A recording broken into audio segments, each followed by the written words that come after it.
getting crazy. Allball, where you at? Allball, where you at? Allball, where you at?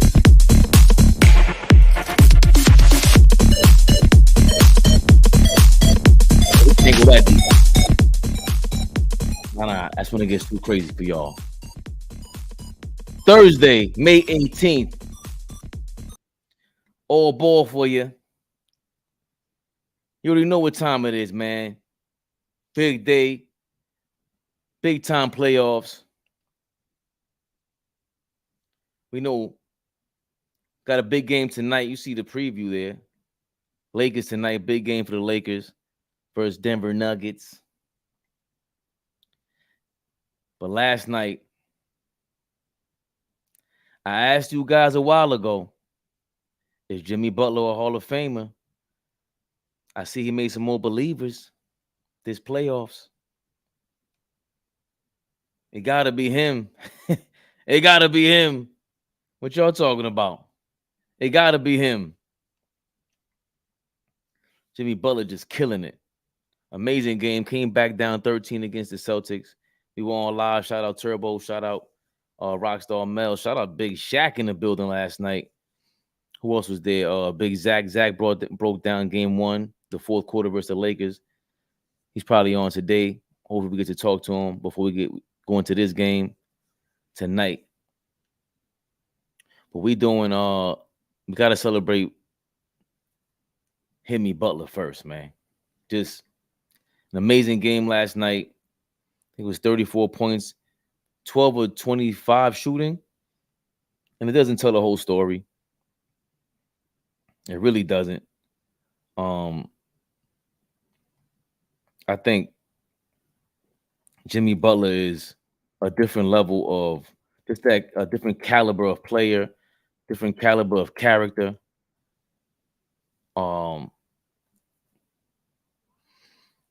Very few people have that intangible, very intentional. I want to save this take, and people are not going to say this. And it's funny because he was already compared to this guy. But I want to save this take, and people they're not going to feel me on it, but y'all usually don't anyway until it's too late. I told you Sacramento, they messed up my finals run. Sabonis, he didn't show up, but Jimmy Butler, man, and that team, they're playing like a well-oiled machine. Very intentional, all his moves. Almost like he doesn't waste a step. Oh, yeah. Oh, yeah. Oh, yeah. You missed the music, too. What up, man? You already know, man. You can hear me good? Yeah, I can hear you. Okay. How's everything? I'm chilling, just going, with the Hall of Famer. Talking about the Hall of Famer himself, the legend. Oh, man. Himmy. Listen, big shout out to my guy from New Orleans, man. My family be streets. You see, he came on that live and set it on fire real quick. Yeah, I knew that was going to happen. Listen, bro. And I told you, man, I love that dude, man. That's family, man. New Orleans, I love that city. That's my second home, man. And he called me out the blue. Man, listen, people got to start paying homage. I'm sorry. Oh, man, I love to see my brother Dom. What up, Dom? Allball. It's Jimmy. Dom, you like that, right? I love when Allball gets music on us. Yeah, man. Come on, man. Dude, Jimmy's making us look good. Jimmy's making us look good, man. Another superstar performance. Yes, man. Now, yes. I asked y'all beforehand, is Jimmy Butler a Hall of Famer before the playoffs? He's going to be a Hall of Famer when it's all said and done. Now, for me, Fabe, I got to give you your props. I wasn't too high on Jimmy maybe last year or even the beginning of the year.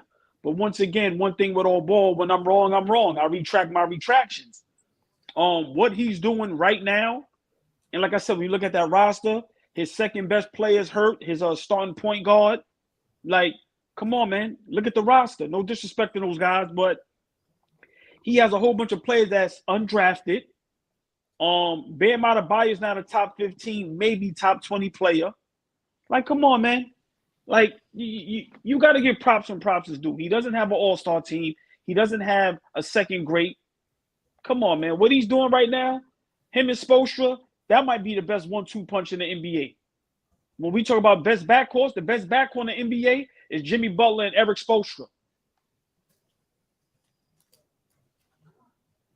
Mel is hat guy better than Bill. Dom, is that you just sending these wild messages? Yeah. Mel is hat guy better than Bill. I meant to say that. Or is that guy better than Bill? Mel, Russell, because Mel, he talks about PPG with Jimmy Butler, right? Right. He always says he only averages 20 points. I'd be saying that's all you care about, PPG. So the other night we were talking about the great centers. You're talking about Bill Russell, and he was saying, he never averaged 20 points. I said, okay, so is Walter Bellamy better than him? He said, yeah, this guy was getting busy. So I'm sending him other players, and I want to see how many centers you'll say are better than Bill Russell. Listen, man, they just told me on live that Dennis Rodman wasn't a superstar. I'm done. Is he a superstar? Easily. Really? He wasn't a superstar early on. Like, let's get this. What got him to be a superstar was kicking like all the things off the court. Superstar. For me, it's like you got to be top 5 in your position, probably top 10 player. Can you lead your team out of the first round at least? I think those are some. No. I think again, it goes back to it's a simple definition. It's in the damn. Just Google it. You are a super talented individual in your field, which is what Dennis Rodman was. Super talented. The best in his field. Yeah, go ahead, Fate. Finish. The best. Thank you. The best. One-on-one defender and a rebounder. That was a rare combination back then. At any given era. And off the court, you can attract, or even on the court, you attract the crowd. I think that's the most important thing. That's what I think. This is my thing. People are not going to agree with this, but Tim Duncan was not a superstar.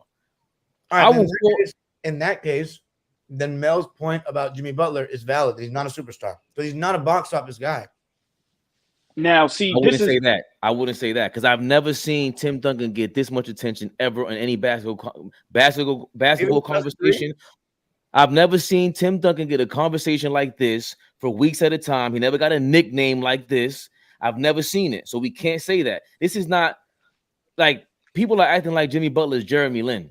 That's the problem with this. Right. Oh my God. That's a great point. I'm glad you said that. That is a great. Hey, hold on. Big shout out, Fade, man, because we give shout outs when they do. Dom always make great takes. Zach, Mel, everybody does. But big shout out to you just now. That was a great take. Everybody keeps saying, I got to see him do it again. It's been 4 years already. What more do y'all want? Go ahead, Fabian. I'm sorry. That was just a beautiful take. But that's my thing. It's like, I'm not going to say I'm even taking Jimmy Butler over Tim Duncan. I'm not saying that. It's a different he's a different kind of talent. All I'm saying is that every time as a competitor, he's on the other team, and I'm like, I don't even want to talk bad about that guy. Once again, you know what this reminds me of, and nobody's gonna feel this. And Dom, you might have to. This reminds me of Michael Jordan. Nobody is as intentional. It feels like Jimmy Butler doesn't waste a breath out there. That's how it felt like when you watch Mike, but Mike was a super version of it. It's just, Jimmy Butler's out there pump faking. You don't see the way he pump fakes his shot in the air and he'll pass the ball to the corner to get the shot off or the open shot in the corner, a corner 3-pointer. Jordan would have been doing that. So imagine when they say if Mike would have killed this era, this is what Michael Jordan looks like. This is the evidence. He doesn't shoot threes. Great point. See, and Dom, that's my point. I'm going, he doesn't shoot threes. Down the stretch, he's taking the defensive job and guarding the best player. And then once again, look at the roster. I'm saying what more? Let me just say this, Dom, real quick. I disagree with what Fabian said about Tim Duncan. I think sometimes in life, there's some people that go against the grain of the norm. I think guys like Tim Duncan, Jimmy Butler are outliers, meaning I just think it's different circumstances for them as far as superstar. Now, they don't have all the outside attraction and interfere and all the other stuff. But I do think Tim Duncan was a superstar. It's just maybe a different superstar. But what Jimmy Butler is doing right now is hard for me to say he's not a superstar. And I don't understand why people are not just respecting that. If we can say Jason Tatum is a superstar, why isn't Jimmy Butler a superstar? I don't understand. Mel is the only one pushing back at this point, and it's because he doesn't like the lack of PPG. Because I wanted to ask him, are these players better than Bill Russell? No, but it's more than Mel though, Dom. I was just on live, man. It may be like two people that's saying that. Like Big Shot Flea, he retracted his retraction. He said, "No, boy, I'm not gonna lie. When you really think about it, because this is all I'm saying. Look at the roster. Look at the roster. Who else are you putting there and they're having this success for 4 straight years? Please, KD's not doing it. Stephen Curry's not. Only person I would say probably could do that is LeBron James. Yeah. Nobody else you're putting right now as that team is constructed and they're having this success. Joker. No, come on. I don't think the Joker's doing it. I think you gotta be a different type of brother, different type of dude. I'm sorry. Nah. I don't want to harp on that point, but I just think that that's what it is with Jimmy Butler. Like, and now the only reason why he won't make the Hall of Fame is because of games played. I think he has like 1 or 2 seasons where he hit like 70 games played. Everything else is under 60. A lot of them. That's the only reason why he's not making the Hall of Fame. If he plays 70 games every year, 65 games every year, that's an automatic Hall of Fame to me. But that's what ruins him, is he doesn't play enough games. That's it. But all right, but hold on. If he gets a ring before his career is over, should he be a Hall of Famer? Because I'm pretty sure AD and them guys might have missed more games than him. Of course, he should be. If he wins a ring, it's not even a debate. He should be. That's what I'm saying.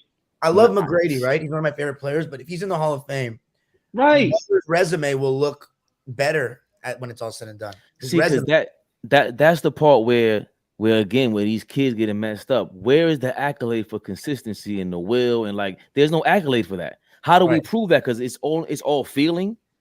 That's what it is. It's like, oh, but NBA Hall of Fame. We didn't do a big space on this, man. I'm planning on doing a big Dimes Bank on it this summer with Jason and all them about the Hall of Fame being flawed in basketball. Because it's the Basketball Hall of Fame, and then some guys get in with minimal All-Star appearances, but they were a big contributor to a ring and they get in. And then you got guys like Marcus Johnson, who were like a 5-time, 6-time All-Star and were amazing at UCLA, and they're not in the Hall of Fame. It's just very weird. The NBA Hall of Fame is really weird. Is Chauncey Billups going to make it? He should. I think he should. But, Dom, you know what? I just came up with something, right? I don't know. It's just me. And I was just telling them on IG Live. I said, this is my new thing that I'm doing. And everybody can run with it and take it. If you heard somebody else say it, then I won't take credit for it. But I said, for me, from now on, for you to be considered elite, great superstar, you don't have to have a ring unless you're in the GOAT conversation or top 10 greatest of all time. If you're in the top 10 greatest of all time talk or GOAT talk, then rings should matter. But rings should not matter for you to be Hall of Fame, great, or superstar. That should not matter. You know how I feel about that? Some people's circumstances, they just look at Mitch Richmond. Like, I had to think about how great he was. He ain't win no ring. Superstar? He was an all-star. Okay. He wasn't a superstar. And I don't know if he'd be. See, it'd be tough to consider him with Jimmy Butler. I don't think he was as. You gotta remember, too, Jimmy Butler came onto a good team. Jimmy Butler also didn't start off like this. Like, Mitch Richmond came into the league and he started like this. And okay. The word, we love the word superstar. Flea's on Facebook. That's right. I feel like we've been on the same discussion for 3 days. Yeah, but it comes. This is this. But hold on, it's not just us. This is part of the thing that they steal from on First Take anyway. Like, this is barbershop talk, but it's how we're rating Jimmy Butler, and we're just reacting to Jimmy Butler. It's just is what it is. Like, a superstar, he can't not be a superstar, and we're talking about him like this. What other player do we have in this category? Again, I don't think Tim Duncan's a superstar. Well, he's a superstar basketball player. On the court only, he's absolutely a superstar. One of the best players. He might have been the best player in the world. He's a super talent. He's the greatest power forward to ever play basketball. He's a super skill. Yo, I got him over. You can pick him over. If you have him as your best player ever, I don't mind. Like, I'm not arguing that. You do whatever you want to do. But as far as he's not selling you shit, like, he's not.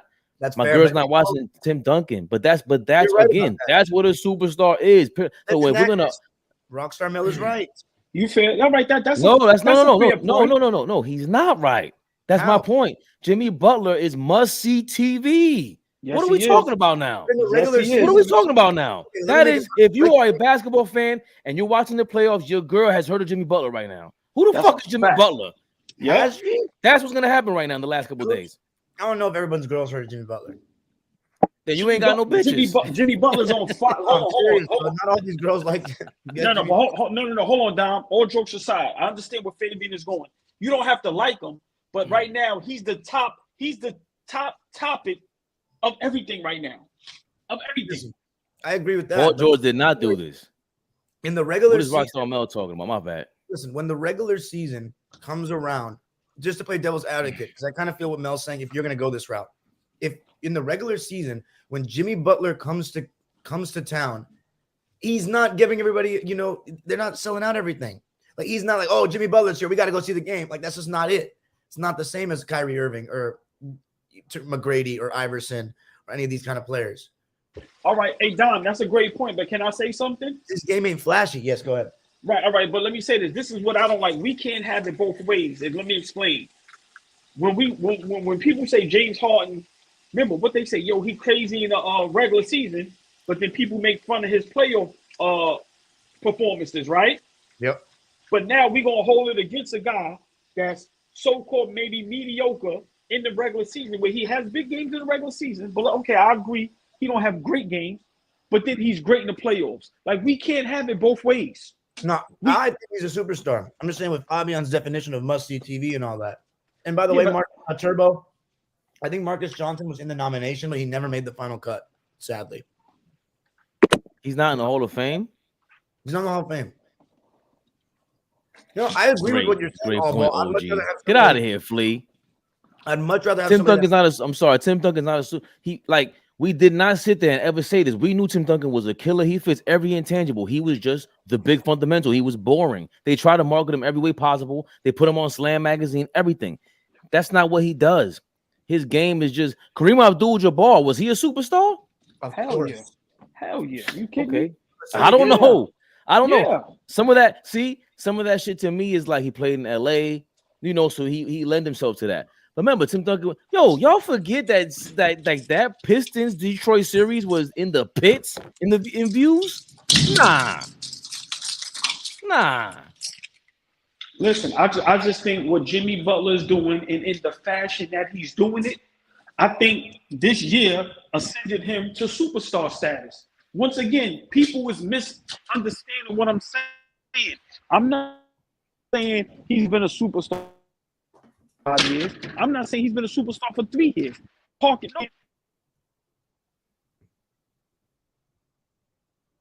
That's Allball. I agree with Ray, man. When I say superstar, my criteria is only on the court. I think we got you back now in the mix, Allball. Oh, I'm sorry. No, that's all good. Oh yeah, you can hear me, right? Now we could. All right. See, this is what Rage Man is right. This is why I keep telling you, Don, from the beginning. When we first met, I told you back in the day there were players who could not make it to the league, and they were in the street, and part of that was what entertainment was, and the NBA did not want that in the league. I'm pretty consistent with me, Dom. I think of myself as pretty consistent, and I think these guys are inconsistent. So when Rockstar Mel makes a good point, it's almost like you got to think about it 3 times because you think he's lying or he's making some bullshit up. But you got to have both. He is correct. That's what a superstar is. Because what am I watching this for? Blake Griffin was a superstar, right? He's entertaining, but after you watch, you go, I don't feel like watching this motherfucker anymore. He's boring. Yeah, but at one point he was a superstar though. Definitely. Wait, what did you just say? Blake Griffin is boring after a while because you go into a half court. What is he doing? What? Blake I'm Griffin just listening. In the league. Oh, hold on, I gotta go. No, just take it as a vacuum. Just take it as one of the vacuums. But no, hold on, y'all. But the point is, at one time he was a superstar. Right, and at certain points in the game, he's a superstar. But who would you rather have, Blake Griffin or Jimmy Butler? What are we doing right now? No. That's what you do. You're being slick. That's one of my moves. Don't do that. What? You can't. Blake. That's that. I'm not comparing their careers or who's a better player. I'm just saying, as bad as sometimes Blake was, and like you said, your point, which is a great point. The fact is, at one point, I don't know why I just said point mad times, he was still considered the superstar. No, Why is this? Why is we this? No, agree. not you. But no, I'm saying with Mel and everybody else. If we can all agree at one point Blake Griffin was a superstar, why is it so hard to say right now Jimmy Butler's a superstar? Why? Right. That's the part I don't understand. Because they don't. I think my Tim Duncan point still stands for me personally. Y'all will get it later, but Kareem is different. I think Kareem was out of this world. I think he was a different level. The UCLA thing. But He was in remember, he LA was in for a movies while. with Bruce Lee. Yeah, like Right. it was Tim a lot. Duncan Like ain't do that. yeah, like remember, smart, intelligent. Remember, He was in even though he movies. was he was a nasty dude and it was mean. Like he was a superstar. He attracted crowds. People wanted to see him. Like he was a superstar. But once again, you'll tell out to other people and then they won't believe that. That's what I'm Right. saying. Like this argument, we not going to win because dudes only like what they like. And for me, at this age, my mind, I'm being open now. Right. Like we can't keep talking about the same 5 or 3 to 6 players. You telling me nobody's at one time? I'm not never saying Dame Lillard was better than Steph, but it was one year where Dame Lillard was playing out of this world. He was a superstar. It was arguable, yeah, because what he was doing was crazy. Right. He was doing this is logo what Jimmy shit. Butler's doing. This shit he doing is, bruh, I've been watching basketball my whole life. Do y'all see the roster? Hey, Dom, do you see his roster, Dom? No, Dom, I think he did have to go. All right. But same with Rockstar Mel said same with Duncan. If Duncan was talking shit, I had the phone. My fault. Huh? Go ahead. I'm sorry. That's all good. If Duncan was talking shit and flashy and kill people how you did, he would have been box office. He just is. I can't call it. Like it is what it is. For some reason, you gotta have the je ne sais quoi. Oh, hold on one second. Well, like I told you, I disagree with your take on Tim Duncan. Which remember, we always gonna disagree with some things. That's fine, but I don't see an argument right now that Jimmy Butler's not a superstar. Everybody arguments is trash. Yo, in the regular season, he averaged this. Nigga, right now, he's a superstar. I don't know what y'all talking about. Duncan was a superstar, man. He led a franchise to 5 rings. He was the sole reason. That's what superstars do. Come on, man. What non-superstar? Hey, Faye, hold on. I got to go on camera for this. What non-superstar is leading a franchise to 5 championships? And they're the leader. A superstar does that. Yeah. It 5 may championships? not be in the fashion we like.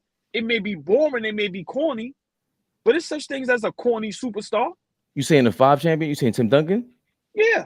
Oh, look at Moses Malone. I don't think Moses Malone's a superstar, and he's not going to get the love everybody gives him. And it proves my point. Those are the 2 guys that are often overlooked. Tim Duncan gets more love now because the kids still remember him. But Moses Malone, nobody can still prove to me how Steph Curry had a better career than Moses Malone. That's crazy. Watch this. Hold on, watch this. My cousin watched basketball, right? But let me ask him this.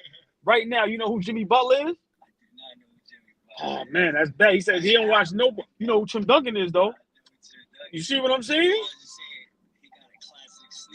He got, look, Tim Duncan got a, he said, look, that's superstar. Ill. He said That's Tim Duncan Ill. got a classic sneaker. That's crazy. You know what I'm saying? Nah, that's crazy. I didn't know that. I didn't know he had a classic sneaker. That's ill.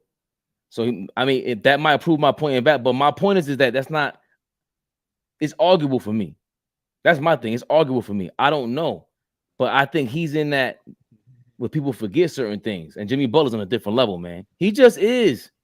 We got to but going back to the other question was he a Hall of Famer?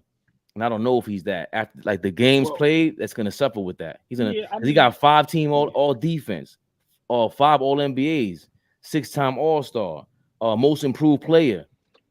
He got some accolades, but he didn't play enough games. He might not make it just because of that alone. To a fucking red light. Yeah, but that's New York driving. Right, but then when you read off, Jimmy Butler's accolades just now, to me that's Hall of Fame. I'm sorry. Especially with T-Mac getting in there. And especially, but not even with T-Mac. I don't want to do that because I don't want to diminish his skill set. He was a great player, so I don't want to do that. But when you read off all of those accolades with Jimmy Butler just now, and then you factor in 3 times Eastern Conference Finals, a finals, and in the fashion that he's doing it with the team that he's doing it with, nah, man. Nah. Now, a lot of these other great players, they in the positions that they are in because they are joining super teams. They are using the cheat code. I'm sorry. Yeah, but look, all right, so just real quick, I don't want to diminish T-Mac, but he's a 7-time All-Star, 7-time All-NBA, most improved as well, 2-time scoring champ. And he's just not that far off. But he has 1, 2, 3, 4, 5, 6 seasons, 7 seasons where he played over 70 games. Yeah, And a that's bunch over right. 60. Yeah. So I think that's the thing with him. Like, he did play a bunch of games. I don't think Jimmy Butler did that. Now, going back to just the superstar thing, and is Jimmy Butler a franchise player? Can people admit to that? Is that easier to digest? Is he a franchise player? I think we could determine that easier. People don't understand superstar. They go crazy over that. That's a great question. Is your opinion, is he a franchise player? I think he is. Hell yeah. And I think he's proven it. That's what I'm saying. Now, he's a player that did we know that 4 years ago? No, I don't think so. Maybe 3 years ago. 4 years ago, maybe if you was like a real Jimmy Butler guy, because the league is only really promoting certain guys, and we have to be honest about that as well. Like, none of us know everything. I'm always honest with myself. I don't know everything, and I'm not afraid to say that. But we have to admit, sports promotes certain players. Now, if Jimmy Butler was getting the same promotion like everyone else, then maybe our mindsets would be different. People, and you made a great point, people act like Jimmy Butler came out of nowhere, and that's not true.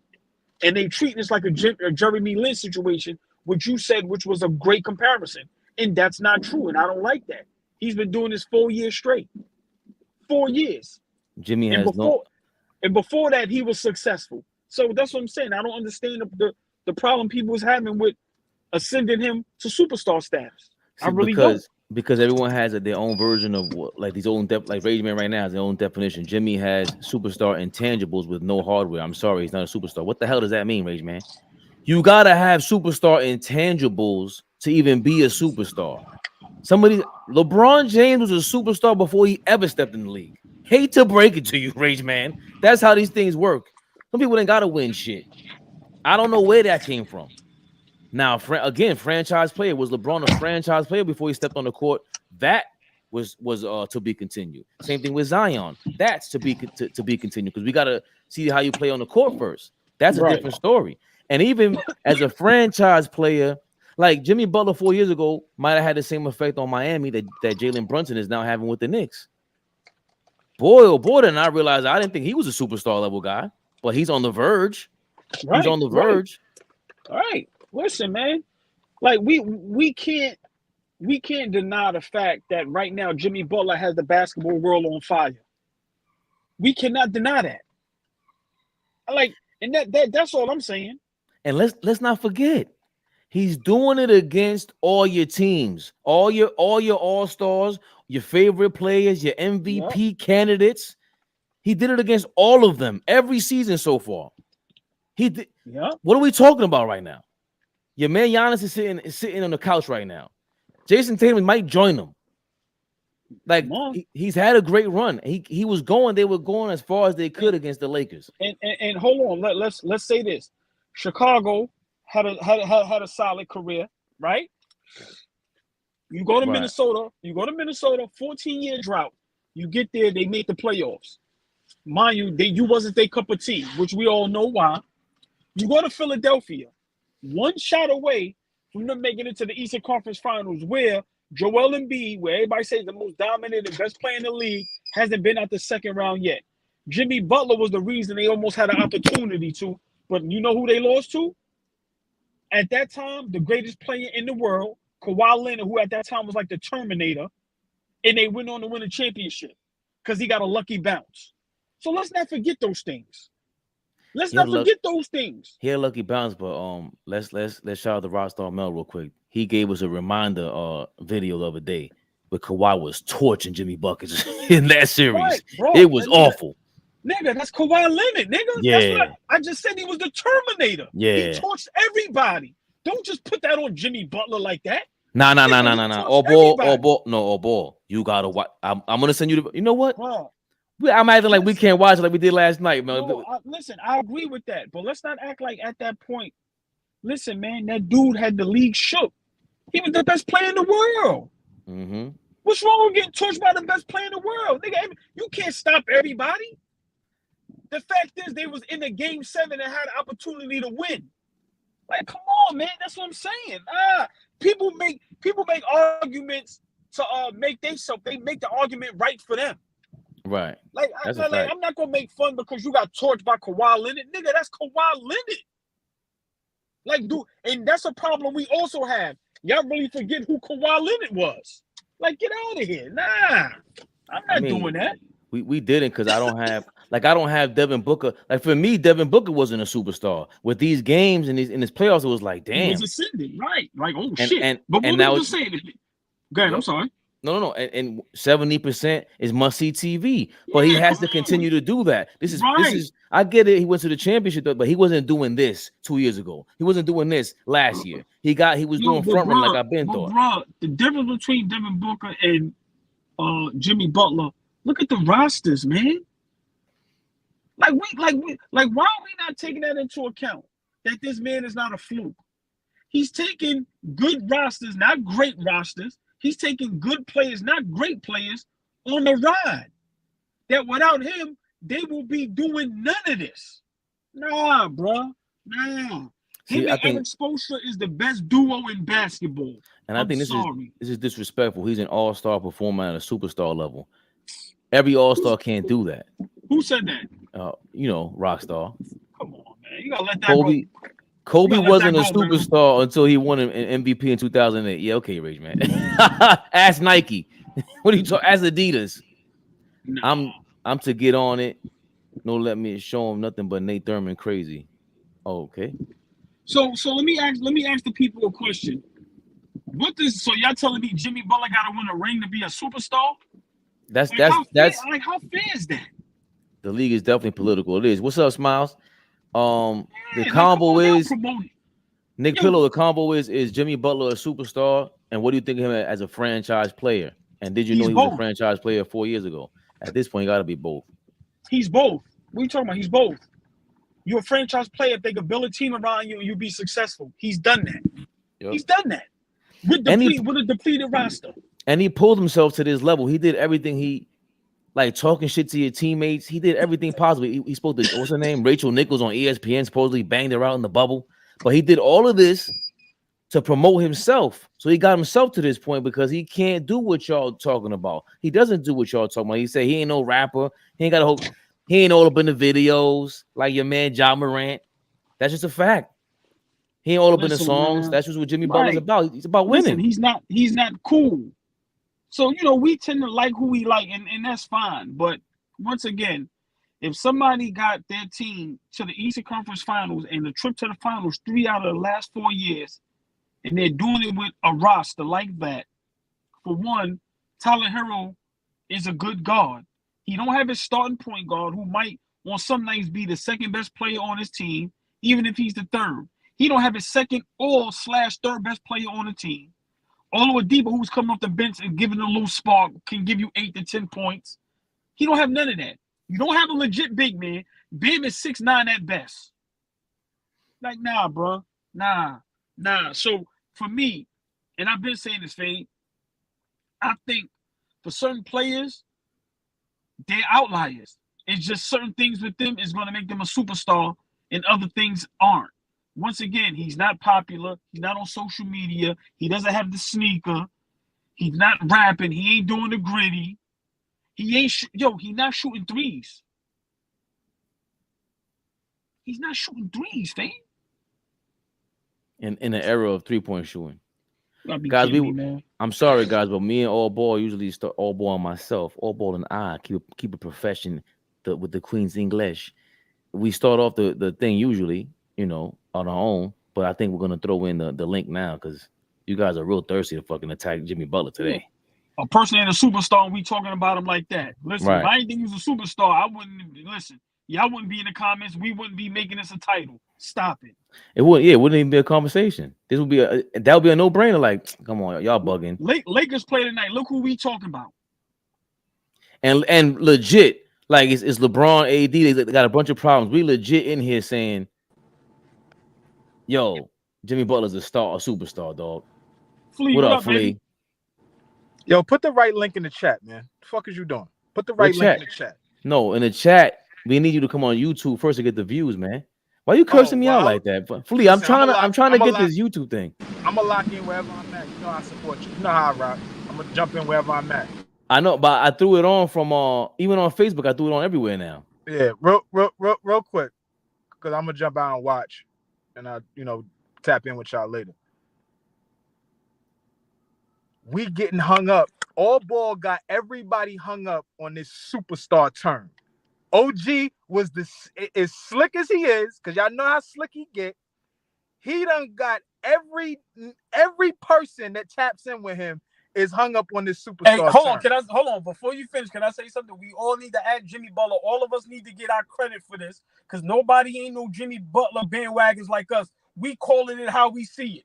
So before it get out of the stratosphere, we need to let the world know we the platform, all of us. When I say all of us, I mean all of us. Rage Man, Flea, Mel, Fade, Bossman, Turbo, all of us, Dime, Zach. Remember, we've been on this Jimmy Butler bandwagon, Flamingo, all of us. Wait, don't add me to the bandwagon. I'm not with the bandwagon. Don't add me. No. But Rage Man, listen what I'm saying. When I say bandwagon, I mean just the conversation. That's Mel. That's Mel. Oh, that's Mel. Yeah. So Mel, what I'm saying is, I'll let y'all go. What I'm saying is, when I say bandwagon, I don't mean you agree with it, but I'm just saying us making this shit a real topic, which we've been doing for a while. But you'll have other platforms that they had just start talking about it, and they get all the graces when we've been talking about Jimmy Butler, like Fabian, Flamingo, all of us in the season. So I just want to say that props to y'all. But go ahead, Flea.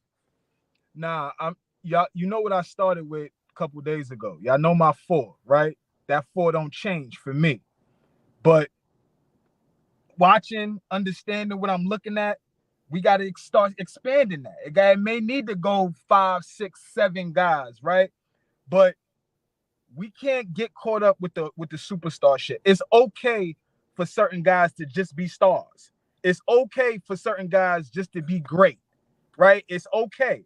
Everybody is not gonna reach superstar status. Now, is Jimmy Butler playing at a superstar level right now? 1000%. He's playing at a superstar level.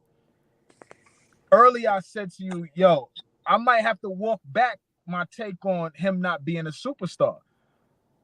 But I don't know, bro. Like, I don't know if I could just, the consistency of doing this every single year is what's making me question whether he's a superstar or not. We know what KD is going to do every year for us. Giannis, Steph, Bron, we know. The expectation, though, hold on, I got you. But the expectation is very different for those guys as it is for Jimmy Butler, Jason Tatum, all of those guys that are on the cusp of being superstars. That what they're asked to do is very different from what Bron and Giannis is asked to do. So everybody's plate is a little different. So I can't just start ushering in, dudes that ain't like that. And lastly, Fabian, the disrespect that you provided to Tim Duncan and Moses Malone today is almost offensive. You call them non-superstars. If Moses was alive, you would have problems right now. Timmy not like that, but you would have problems. There's no way that you can say that arguably the best power forward of all time is not a superstar. You can't say a guy who won back-to-back MVPs on 2 different teams is not a superstar. I'm sorry, you can't. You can't do that. I'm not gonna let you do that. Can I retract? Not retract? Rebuttal. 100%. I'm done. I want to listen to Rage Man tell me Allen Iverson is not a superstar. Yeah, who on any platform, and Allball's here to tell you, ever brings up Moses Malone in their top 20? Me? Oh, it's me and you. It's only us two. I don't hear nobody mentioning Moses Malone. So when we say the disrespect, oh no, y'all disrespect Moses Malone. Nah, but I love Moses Malone. Hold on, you got to be fair in the fact that nothing against Rage Man. Rage Man is a young brother. He might, but he studies the game. But not every young brother is Rage Man or Don, right? everybody's not invested into the game like that to know, damn, Moses Malone was a hell of a player. So no, he's overlooked. He's overlooked for the Dr. J is brought up. Yo, you see his bag in the 1970s? They bring people up for a reason. Oh, Kareem, he was ill with the hook shot. Exactly. Look what you just said. Rage man, your mic. Rage. Can you hear me? Yeah. Yep. Let Rage man get his combo. Dr. J was a forward. That's the difference. Moses Malone is a center, bro. They don't study centers like that. They only know Kareem. They invalidate Wilt. But they would never say he wasn't a superstar. Who does that? Wilt. Because of his stats, bro. Like, if you have to really look at Moses Malone's stats, because he don't have the conventional game. He was known as a rebounder and more of a defensive player, but he putting up 30 at the same time. That's the difference. I think Moses Malone is overlooked as a top 10 guy. Like he gave. I got him on the bench. I got him at 12. Yeah, I don't think when people I ask the same question all the time. Oh, y'all want to argue Steph Curry? Who do they argue with Steph Curry the most? Either LeBron, Kobe, or Tim Duncan. And I throw the monkey wrench. How is he better than Moses Malone? I don't have him over Moses. I got him a spot, like 2 spots under Moses. So my thing, even with that, Flea and Rageman, before you go into your definition of a superstar, let's just define it on Google, because people keep not doing this. A high profile and extremely successful performer or athlete. That's hella vague, though. That's there's the Oxford Dictionary, and it's an nuance. and. What kind of nuance do we need? So hold on. We're talking about basketball. We're talking about, I just said everybody doesn't have the same thing on their plate. So the same plate that Braun is served is not the same plate Jimmy is served. Jimmy is served scraps right now and is making a 5. It's making noise, facts. So hold on. 5-course meal out of bullshit. So hold on, Flea. Let me, Rage man, explain. I want to hear your explanation of why Jimmy Butler's not a superstar. I said it. Well, I kind of went into detail in the comments. It's a bunch of stuff. I said before in some of my videos. I said he has the intangibles. He has the intangibles, but he don't have like that eye-popping, overwhelming part of his game and the hardware to validate what he's doing to make it. Like I said it. My definition is consistent. You gotta be a proven success in the regular season and the playoffs, and that means you can have either 2 or the 3 awards. It's fluid because everybody don't get it in the same order. You gotta have the championship. You gotta have the Finals MVP, or you gotta have the league MVP. Like I said in the comments, Kobe Bryant wasn't a superstar until he won the MVP in 2008, or even matter of fact, until he won the Finals MVP in 2009, because he only had a championship, and those 3 were with Shaq. He didn't even win a regular season MVP or a Finals MVP. So that championship. Rage, no. Rage, man, it took Kobe Bryant 13 to 14 years to become a superstar. That's what you're saying? Yes, he didn't win a championship. He didn't win his. Yes, man. Yes. No. Yes. Michael Jordan. I'm consistent with this. I said it in the chat. Michael Jordan wasn't a superstar player. He was a talent, superstar talent. He wasn't a superstar player until he won that championship.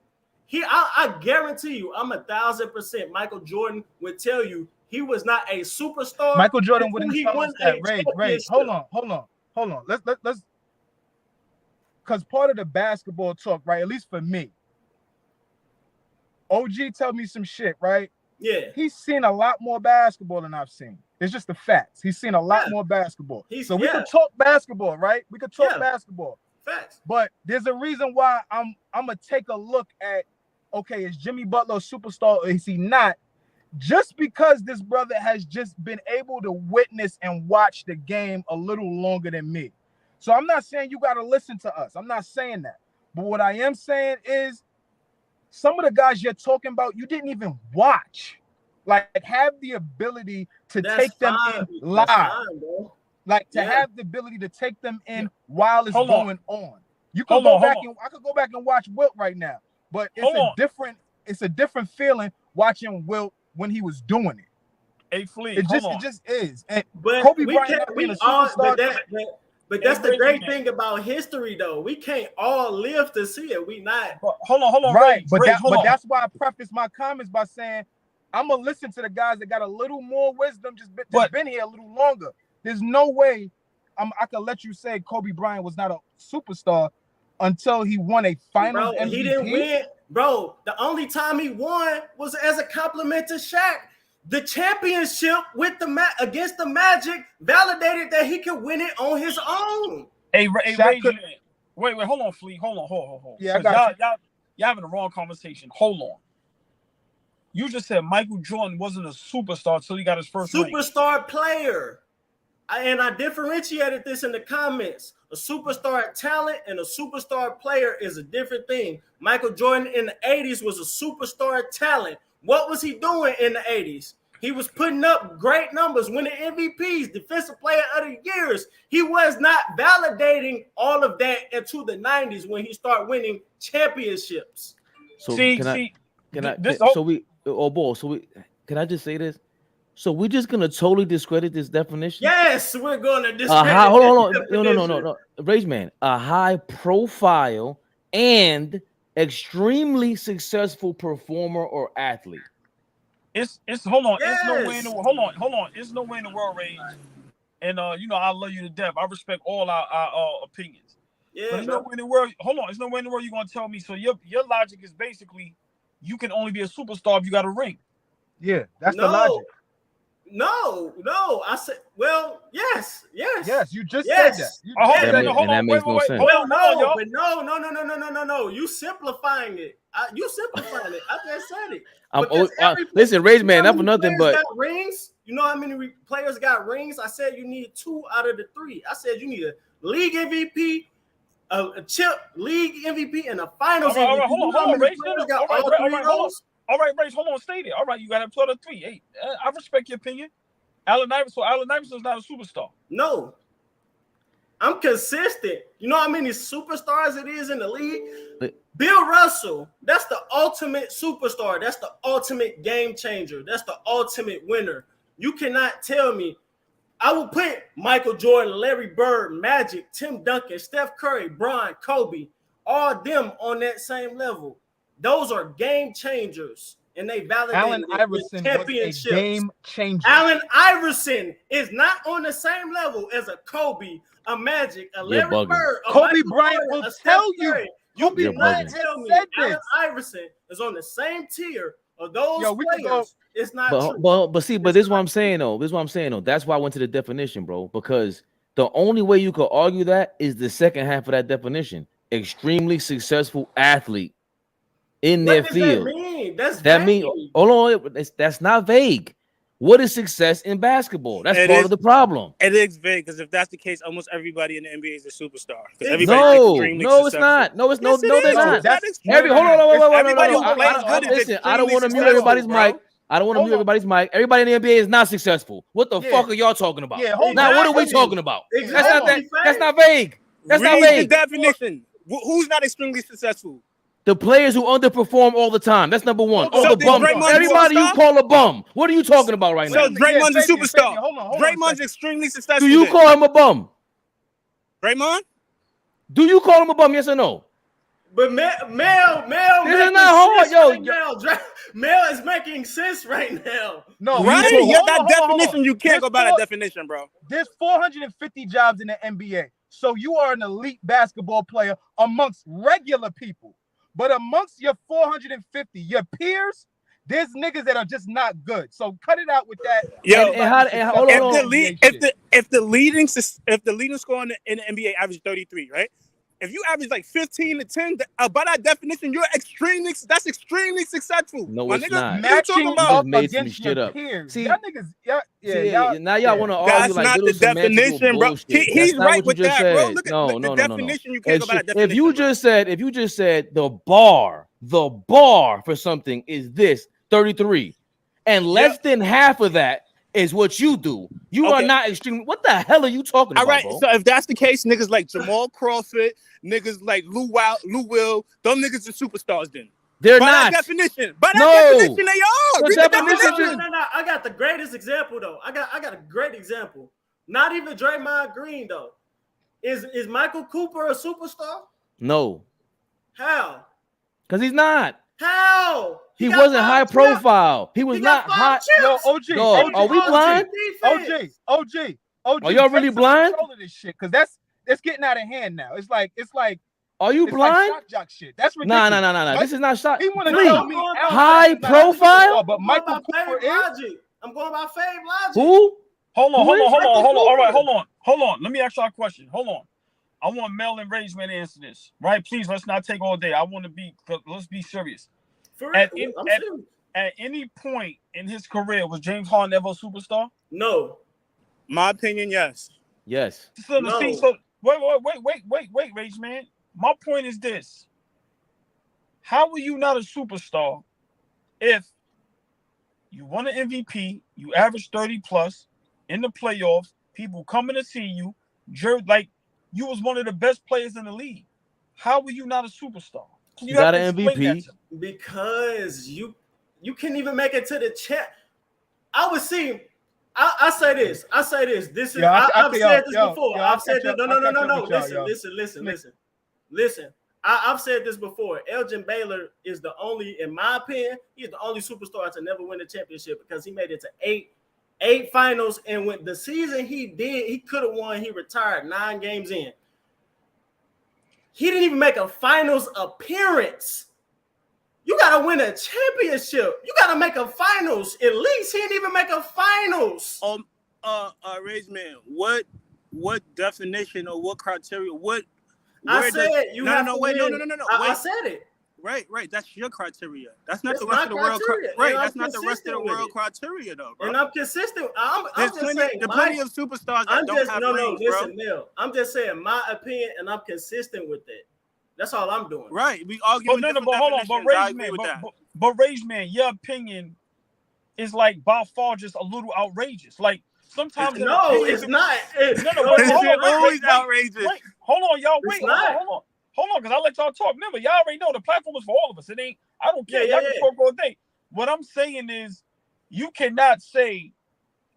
Remember, I'm not saying GOAT status, top 10, top 15, greatest all time. Like you're saying, superstar and GOAT status is the same shit. No, how can you say you got to be a superstar only? You got to have a chip and a Finals MVP or MVP. That's not even logical. No, right? It's not. That's the ultimate differentiator. I'm trying to figure out what out of what you said, what is the ultimate differentiator? Like what is the difference between let's say a star, let's say there's a difference between a star and a superstar, correct? Yes. Okay, so how do you go from star to superstar? By winning those. If you list how many players have won those 3 specific championships, those are all those players I have named. Nobody else but them. Right, Rage Man. What I think you saying is them niggas is more than superstars. Those are icons right there. When you got them accolades that you naming, them niggas are icons. They more than superstars. I'm saying those are superstars. Because nobody has that. There's niggas that don't have none of that. That's superstars. Like Allball said. No. Barkley was all world. Barkley's a superstar. John Moran Rage Man, we can't. Yeah, Rage Man, we can't keep saying superstars, bro. Yeah, you got it confused, bro. Yeah, we can't keep just saying no, and like we can't argue that way. Like we just can't. We just can't. We gotta hear this shit out a little bit. But also, I'm understanding. Hold on, Rage. Hold on. It's no way. Listen. All right. Listen. One thing I'm gonna do. I respect your opinion. I'm not.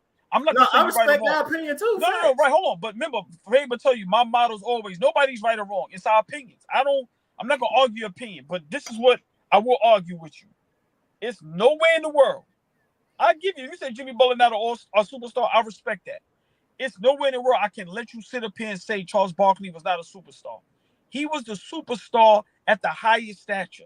Bruh, he was the man in the USA Olympics. It showed his superstar status. Yeah, he was arguably the best player on that team. Facts. So and remember, he don't have a ring. He don't have a Finals MVP. You understand what I'm saying? So that's what I'm saying. Certain players, that criteria cannot work. Like Barkley was playing at the highest level. Like he was respected all over the world from his peers, from other people, as him being one of the greatest to ever play the game. Yeah. So that's my point. What you're saying, it cannot mean it don't work for Charles Barkley, but then it works for everybody else. It's not fair. Like, your bar's too high for superstar. That's too high. I'm trying to figure. I don't see who's in that category. Like that sounds like a GOAT conversation. Like I can see why you do all those filters for people not to make. Now you ain't in my top 10 because you ain't do this, that, and the third. Like that makes sense. Yeah, I mean, even as an icon, you ain't got to win all that to be an icon. That's not true. You know what I'm saying? But I'm just saying, like a superstar to me, by this definition, is when we talk about success. Like I don't understand how we got. My man Nick Pillow said it best. Y'all arguing different definitions. I think that is the problem with superstar. Everybody falls in love with somebody, and because they become stans, now all of a sudden they promote some person, and we don't. And someone like Mel, people you have stans, and you got people you hate. He hate on Jimmy Butler so bad that when this conversation comes up, there's no way possible that Jimmy Butler is a superstar. It's like, bro, he might be. I've been a Jimmy Butler fan since Chicago. Look, when I was saying Paul George is a superstar, right? I went and watched some videos on if he's a superstar. Like, they was like he was performing at a superstar level. He was on his way to being a superstar when he was in Indiana, taking the Miami Heat to Game 7. Everybody thought the next year or the year after he would be a superstar. He didn't perform the same. But now he already got his contract. His name got bigger. He was young, saying he's the next guy. If they don't run into Braun, he's going to beat the team, go to the finals. They were saying he was the next superstar. He never reached that. But at the time, he was a superstar. And that's what I'm saying. That was a great point. That's a great point. And he's never did that again after. So I was right. wrong. But see, now again, no. But here's my thing on Mel and Rage Man. He stopped being successful. Period. That's why he fell off being a superstar or even trying to be. Jimmy Butler has not stopped being successful. Wait, hold on. This is my thing with Jimmy Butler. It's the same thing. You can't perform and score 30, average 35, and average 40, and then the next season say, yo, I'm cooling. You got to keep on being consistent and being successful along with that. Now watch this. All right. Now watch this. Can I ask y'all a question? Yeah. All the superstars that we agree upon, you know, the Giannis. I don't want like LeBron is better than all of them niggas. As much as I hate on them, I'm not like LeBron is on another level, like his career. So I'm not going to put him in this. But when we talk about the Currys, the KDs, the Giannis, the Jokers, the Embiids, can we all be honest? Jimmy Butler's doing it his way. He's not jumping. He's not joining super teams. He's not complaining. He's not crying, saying I need help. He's not trying to get the coach fired. He's not doing like we have to look at that like this is my thing. Look at that roster. Right, but this is my thing too. I'm always gonna play devil's advocate like you, right? If he was to go somewhere else, he wouldn't be the number one option. If Braun was to come over there, he wouldn't be the number one option. Bro, if Curry it's not was about. wait, all right, wait. All right.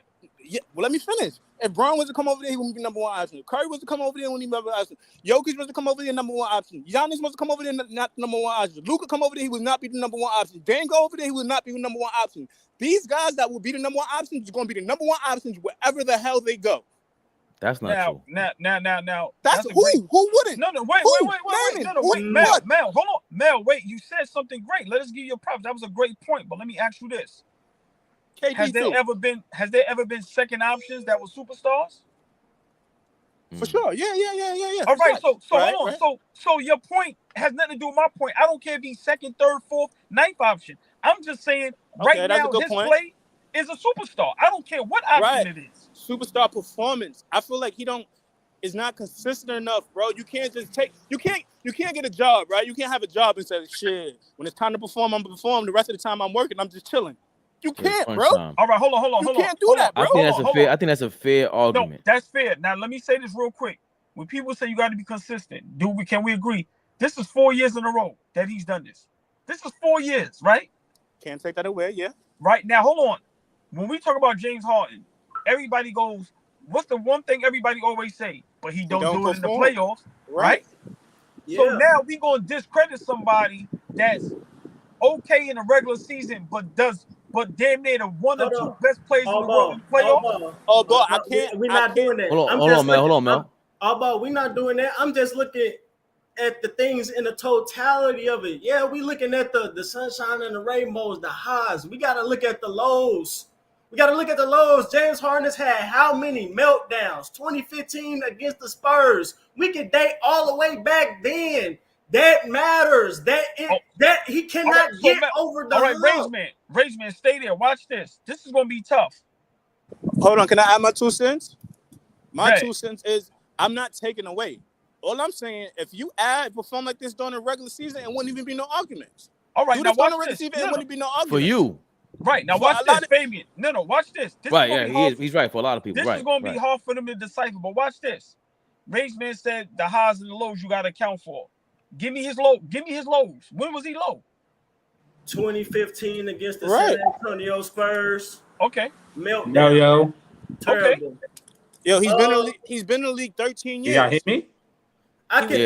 We gave you Turbo. Go back to the Rockets against the Warriors, back-to-back years. You can go in the bubble. No. Hold on. In the bubble, they got to the chip. Let's not. He talking about James Harden, I think. He's not talking about Butler. I'm talking about James Harden. I'm talking about Jimmy Butler. You said you got to talk about the highs and the lows, right? Oh, I thought you were talking. Yeah. No. I'm asking you, when was the last time Jimmy Butler was low? I mean, he's been pretty consistent, but his highs is not the same as what I would consider a superstar to be. All right, but you get my point though. When I get consistent, you see how you bring him consistent. When I tell me his lows. He hasn't had any. It's very hard. It's very hard to say. He has had lows. No, everybody. No. He's always been rising. Right. So what's the low? What's the low, man? Yeah, thank you, Faye Mel. What's the low? The lows? Yeah, what's his lows? He got swept in 2021. No, his lows is yes, that's one. That's one. Nobody talk. That's one. No. That's Nick. My bad, Mel. All right, Nick hold on. just put that up. Go ahead, Mel. That's pretty much it, though. Minnesota. Go ahead, Mel. A sweep is an L. That's a strike. Who he went to after Minnesota? Philadelphia. Went to Philly. Yeah. Right. Minnesota, Philly. Hold on, Turbo. Let Mel. No. Hold on, Turbo. Hold on, Mel. Stay there. How was Minnesota low when they had a 14-year playoff drought, and when they get there, they go to the playoffs? How was that low? If you a superstar, making the playoffs is not expectations. All right. If you a superstar, making it to the playoffs, no. Once again, nobody said he was a superstar back then. I'm talking now. We're not going to do that. I didn't say he was a superstar 10 years ago, 5 years ago. Fabian, true or false? Am I making that? Remember, I've been saying that. Right. But you're not going to tell me that's a low when he go there, and in 14 years they haven't made the playoffs. He get there, they make the playoffs. And the reason why he left is because they soft. He goes to Philly. They get to the second round. 7 games, had a chance to win, but they lost to an unbeatable Toronto Raptors with the Terminator. This is another. Joel Embiid cried. But this is another thing. He's been in the league 13 years. You judging him off of 4 or 5 years of work. No, that's not fair to but superstars, bro. Hold on, let me finish. And he's drafted. He's in the same draft class as Kyrie, Clay, and Kawhi. He's not up there with them niggas, bro. Kyrie and Clay are not superstars either, though, Mel. Right. So neither is Jimmy Butler. You're proving my point. No, I think Kyrie's a superstar, and I think Rage Man's definition of a superstar is like that's 1 out of 10 people. Like Kyrie not being a superstar is crazy. And then what's Kyrie's lows? Ever since he left Cleveland, Kyrie has a lot of lows actually. In 2019, I think they got gentlemen swept by the Bucks. Terrible series. Awful. Against Boston? Awful, yes. When he was playing in Boston, he played terrible. See, I don't. They got swept by Boston last year. Hey, you could pretty much say he hasn't done anything since losing Bron of substance outside of putting up. Hey, can say he Rage, man, hasn't can done I ask y'all a anything question? since LeBron. Hey, Rage, can I ask y'all a question?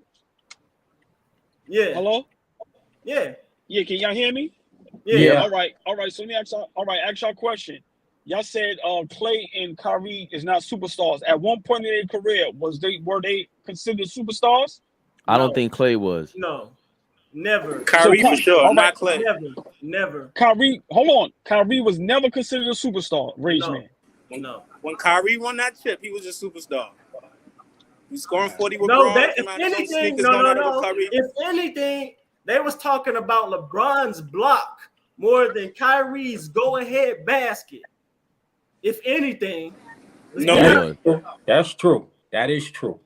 Who was? That what? Everybody. They was talking about LeBron block more than they was talking about the Kyrie. They show that block, and then they show Kyrie scoring that winning basket. I could dead that easily because half the internet hates LeBron, and they brought that Kyrie shot up every single damn day to remind them you ain't nothing without Ray Allen and Kyrie Irving. They brought that shit up every day. I do that as well, but I'm saying I'm talking about mainstream, like the people that watch TV. It's still a lot. Dog, you got Skip Bayless and the biggest haters of.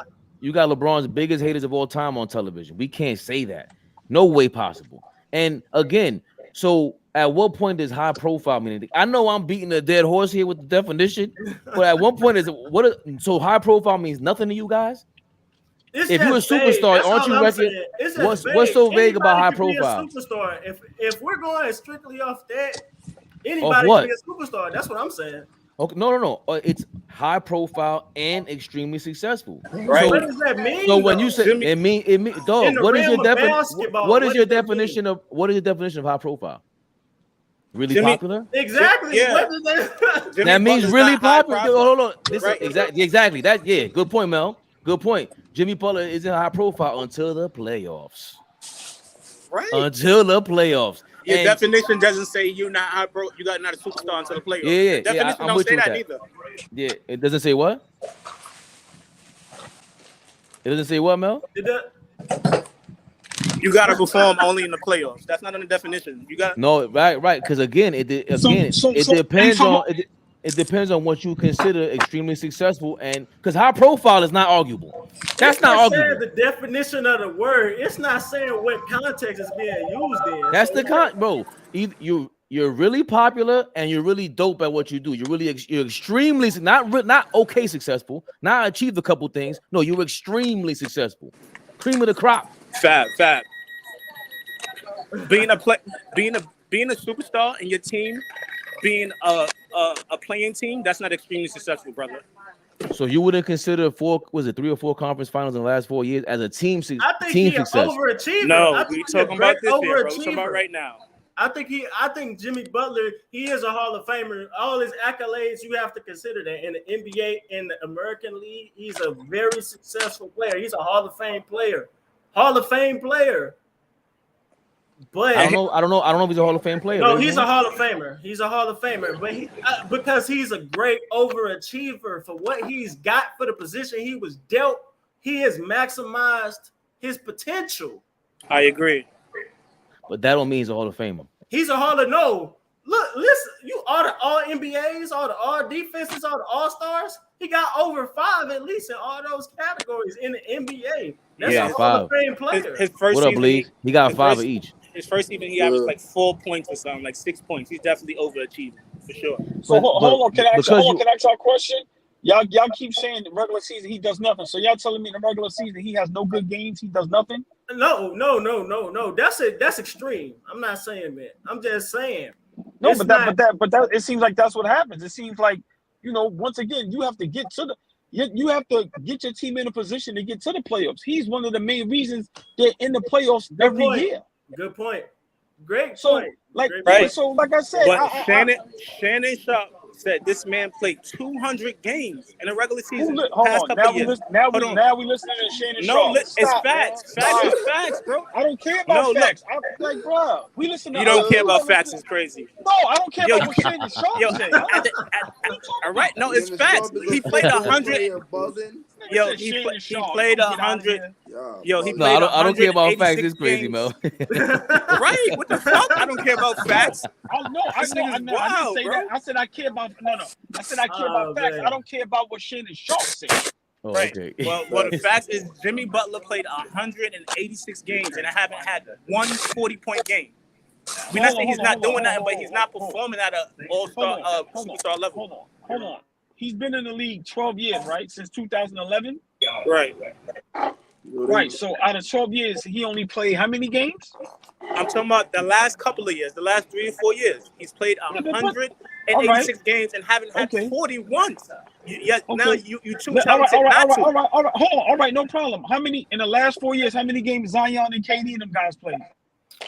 And you say they're not superstars. If you going off games, you say Zion not superstars. We can't go off game. Wait, all ball. We can't just go off games played though. If you want to, if we going off. No, that's what they. No. Hold on, Rage man. Hold on, Rage.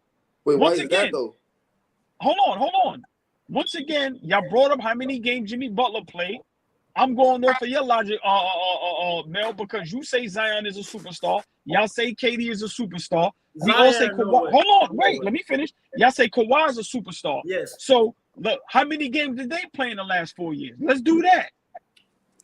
That's why I'm saying you can't go off games played, because if we go off games played, Mikal Bridges is the best player in the world right now.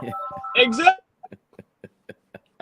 So we can't go off That's games not even played. close. Yo, it's not about That's games what I'm played. saying. It's The about accolades performance, matter. bro. Jimmy Butler got If About KD, performance and KD what you That's what I'm do. saying. No, all ball. That's what I'm saying. The accolades matter. Jimmy Butler got the all defenses, but he ain't got no DPOVs. He don't got no MVPs, no All-Star MVPs, no scoring titles, nothing.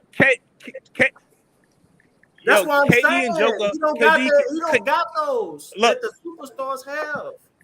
Kawhi Leonard, people forget he got 2 defensive player of the years. That's basically I consider, well, depending on the player.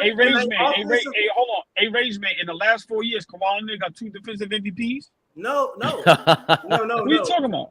No, forget that. No, Rage man. Listen, y'all. Listen. We talking about careers, aren't we? No, we're talking about the last 4 years. No, Rage man. See, this is what y'all doing. Y'all brought up Shannon Sharp and y'all said he spit facts for the last 4 years. So I'm asking for the last 4 years. Let's bring up all these other guys that y'all consider superstars. Right. That was injured and didn't play as well. Kevin Durant, Kyrie, all of them. Right, Kevin. None of them were extremely successful. Look, Kevin. Never scored. Wait. Let it. Kevin Durant, Kyrie, Luka, Giannis, Bron, Curry. Right? These niggas can't play next season and say, "Yo, I'm chilling. I'm averaging 20. I'm waiting for the playoffs." They can't do that. Like, stop changing the subject. What is that? No, if you're a superstar, you can't do that. If you're a superstar, you can't do that. That's my point. Bro. If you're a superstar, you can't. With Jimmy doing, he has the privilege. When Jimmy When Jimmy had bad games, niggas don't care. Niggas don't say, "Yo, Jimmy didn't perform during the regular season." They don't give a fuck. He's not up there with the superstars, bro. No other superstars who come in and average. No, you can say all. Now, hold on. You can say all that, and I like I said, I agree. I'm not going to argue that, but don't bring up something and then I rebuttal it with the same exact argument, and then you go to a whole other argument. You said games played. It's not about games played. It's about performing. Hold on. Hold on, Mel. Don't do that. You said you brought up a fact that Shannon Sharp said about how many games he played in the last 4 years. Yeah, no, it's not about how many games you brought that up. Oh my God! You not listening? You taking it out of context. I said he played 100. He played 180 games. It's not about the games played. He played 180 Wait. Stop right there, Mel. Stop right there. 180 games, correct? Right. He played 100 in a game. Hold on. Now, how many seasons is that? What's that? 2 or 3 seasons? I don't know. Let's say 3. 2.5. Right. So 2.5. Right. In 2.5, he had 0 40-point performances. And then he had like 7 in the playoffs, which means you're capable of being a superstar, but you're just chilling during the regular season. So in your mind, hold on. So in your mind, because I like Rage man. So I'm consistent. So in your mind, being extremely successful, because you mentioned James Harden 33 points per game, you got to score 40 a game to be successful. To be a superstar. To be a superstar. If we say he's a superstar, yes. So he does not. If you have the capability. So what? Once This again, is why. why is This is, nobody? But hold on, hold then, on. You coming up with your facts? Hold on, but why is nobody answering my question? All I asked was, what you asked? I asked something simple. I just said, in the last 4 years, KD, Kawhi, Zion, who y'all said superstars, which is Mel. Not me. Hold on. All I said was bring up how many games they played in the last 4 years. That's all I asked, brother. I didn't yell or do none of that extra other shit, my nigga. The games they played wasn't an issue. Compared to Jimmy Butler, it hasn't been many. Right.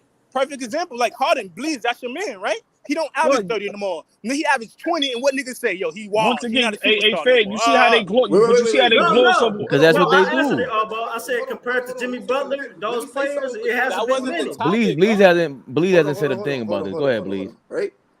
James Harden went from Houston averaging 30 for like 5 seasons.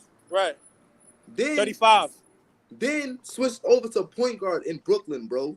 Right. And his points were down. Why? Because he had Kevin Durant and Kyrie, bro. Right. And then what niggas are saying? I'm a James Harden guy. Listen, hold on, man. Then he's on a team with Joel Embiid when he has to play point guard, bro. So his points is going to slow down, bro. And plus he's getting old, bro. He's 33 years old, bro. He's gonna transfer, bro. He did all that 30-point game shit, all that already. But bro. What's the argument? What's the argument? I'm not going against that. I understand basketball. What he's doing is mad wavy. That shit mad hard. Right? As basketball players, you know that shit mad hard to change your game and adjust and still be this productive, average 20 and 10. I'm not saying that.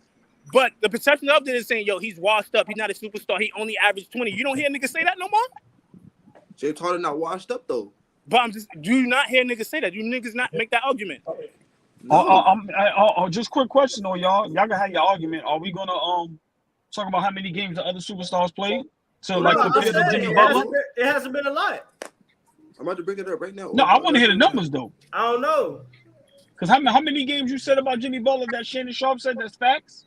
181. You missing about games played. It's not about the games. Nah, it's about the performance. I don't Wait. Listen. This year, Kevin Durant played 47 games.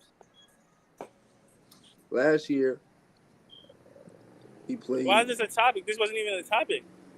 It's the performance, not about the game plays. It's about how you perform. The amount of games, I don't care about the amount of games. Your ball taking it somewhere else. It's a different conversation now. Bro, you can't bring up. So hold on.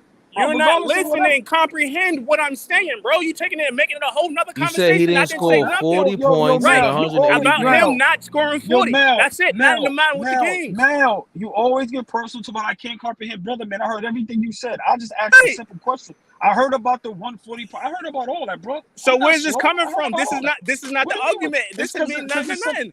Because it's something I'm asking somebody to do. It ain't got to be your argument, nigga.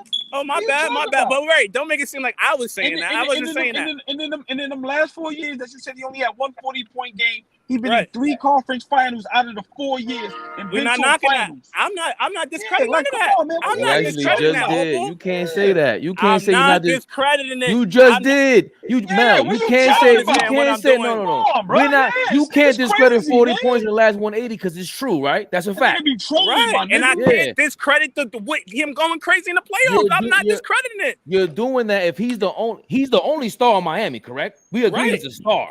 Right, so he should be scoring 40 in the regular season. We agree he's a great player, correct? Great? I don't think he's great. He's an all-star. I can't say great. Okay, he's a really good player. Right. Zion is a superstar and great. No, great is different. Zion is not great to me. So what makes him really good, Mel? He's coming. He performs. He does his job. That makes him really good. He does what he's supposed to do. At the highest level. Great. And he guards the other player on the other. Okay. That's what he does. He's been doing that. We've been knowing Jimmy Butler to do this for years. Now, can you answer me? Riddle me this. Listen. Simple question though. Who else, if you take out Jimmy Butler from Miami, right? Who do you replace him with, and they do the same thing? At least minimum, do the same thing. In your mind, on the players. It depends on the players. I'm saying it depends on Mel. Who do you think? Who you can think of? Kyrie could do that. He's not that type of player. Can Kyrie do that? No, he's not. He can't. I don't think so. No. I think a nigga can Trae Young do that? No, absolutely not. It's a fit. It go with fit. He fits this team up. I understand. I You're not gonna understand. bamboozle me. I'm not trying. It's not. Listen. It's not bamboozling. It's just That's a a fact. question. Trae Young could do It's just that. a question. Can Jalen Brunson do that? No. Well, no. Can I don't Jason know. Tatum do that? Yes. I don't It's know a about that. fit. Yes. I don't know with about the that. Miami team, I don't know. Yeah, Oh no. I don't know. Oh, He no. just got outplayed yesterday. Oh He no. just got exposed yesterday. Even with his 30 and everything, it was dope. It was okay. It was cool. Nah, I don't know if he can do that. That's my He had point. 3 I don't know. turnovers in the last 5 minutes. Easily, he gets rattled. Getting That's another thing. exposed. But Your hold man on. So, Jimmy Butler don't get rattled. yeah, he don't. There's certain I've stars yet to that see that. don't panic and get nervous like other superstars do. That is a fact. Yeah. But if he's a superstar, isn't he supposed to be doing this? This is not even supposed to be a conversation. What you If mean? he's a superstar, he's So you supposed just to be doing and this. you just hold on. All right, that's a good question, right? He's supposed to not get rattled. He's a superstar, correct? Yes. Do all of this. Everything he's doing is supposed to be regular. This is Hold not on, supposed right. to be a conversation. He's If a he's Right, right. superstar, bro. So- Just say it. So if you're supposed to be when you're a superstar, you're supposed to be poised like this, right? Right. Not yeah. Okay. In my opinion. So has Kevin Durant been poised the last 2 years? In the playoffs? Has Luka been poised? Has Devin Booker been like? That's what I'm saying. Like Right.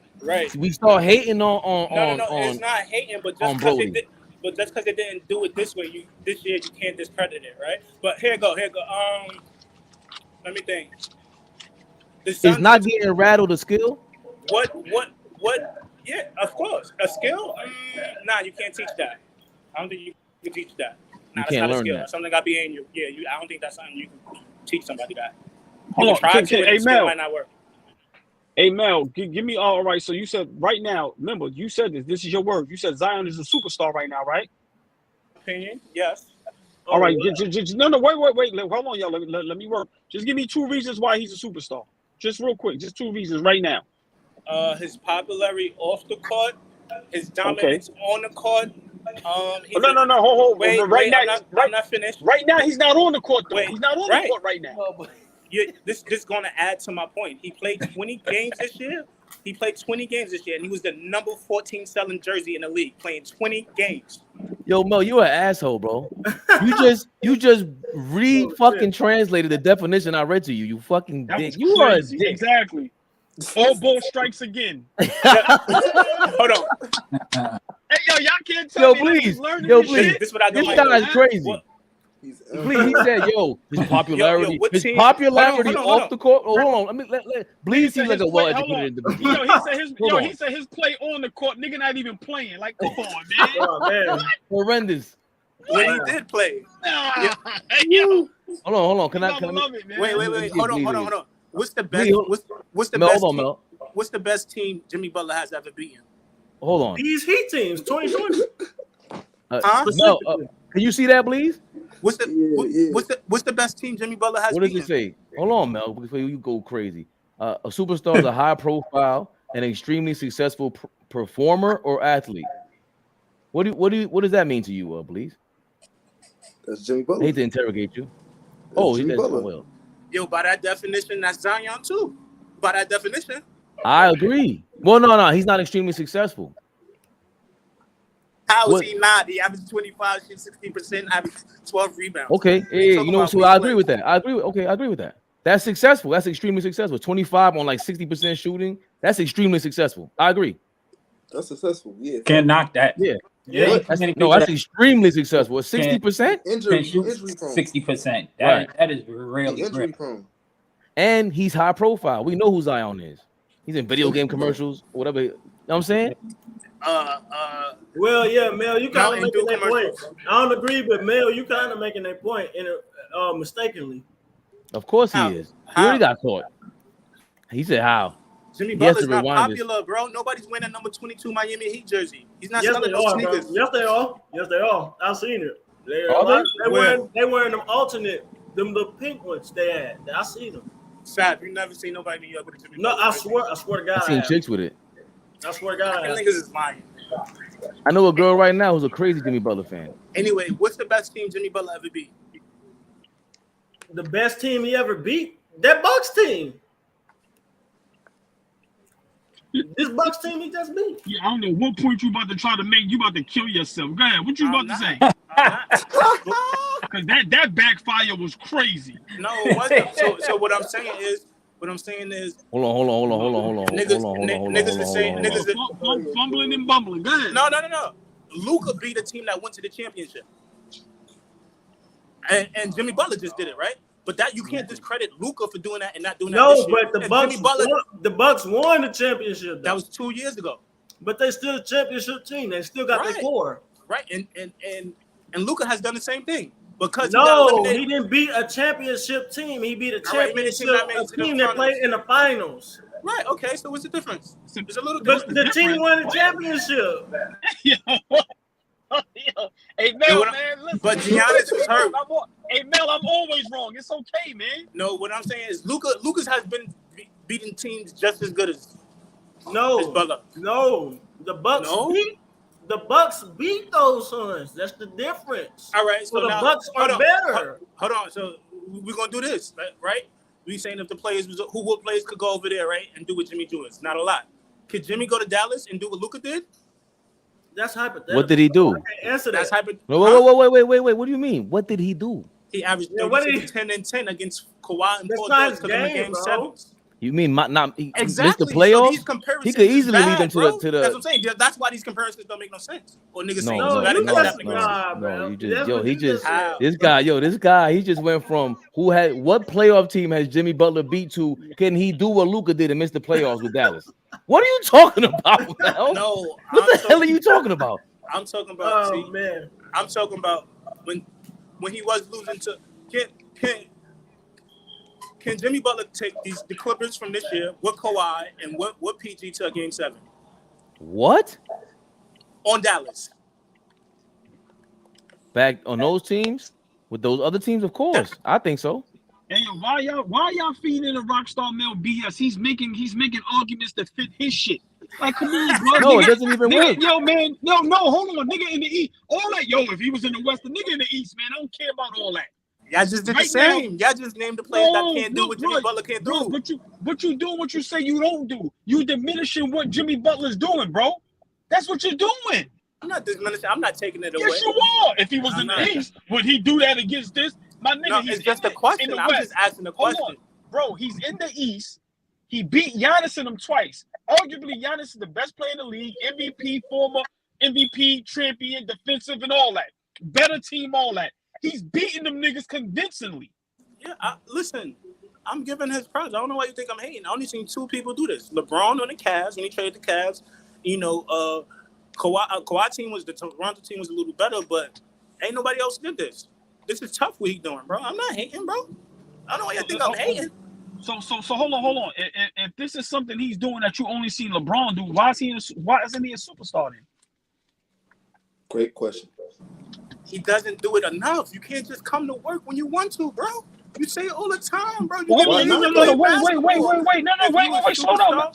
Slow down. Hey, Mel, let me and you work. Slow down. Hold on. You're making great points, but let me say this. Once again, you said he hasn't done it enough. But on the other hand, you've only seen one person do this. He's done it 4 times. He's took regular Miami teams into deep playoff runs. This is his 4th time doing that. And you've only seen players like LeBron, one other player, ever do this. Right. And this you gotta watch what you say. No, I don't. Because like this, if you're a superstar, Allball, right? Tatum can't go to take a team to the championship 4 times and not have no chip. Kawhi can't go to the finals 4 times or how many times and not have no chip. Braun can't take a team and not have no chip, bro. All right, but you know why though, right? No. Well, what I'm saying is, if we're calling him a superstar, then making it to the finals and making this team overachieve, that's not an accomplishment as a superstar to me. You bugging, bro. Hold on, but that also. But what you told Rage, man, remember, that's your opinion. That don't mean everybody else agree with that. For one, LeBron is considered the GOAT. That's why I told you, don't even put LeBron in this conversation. For 2, Kawhi Leonard is arguably top 5 greatest small forwards all time. So why don't do that?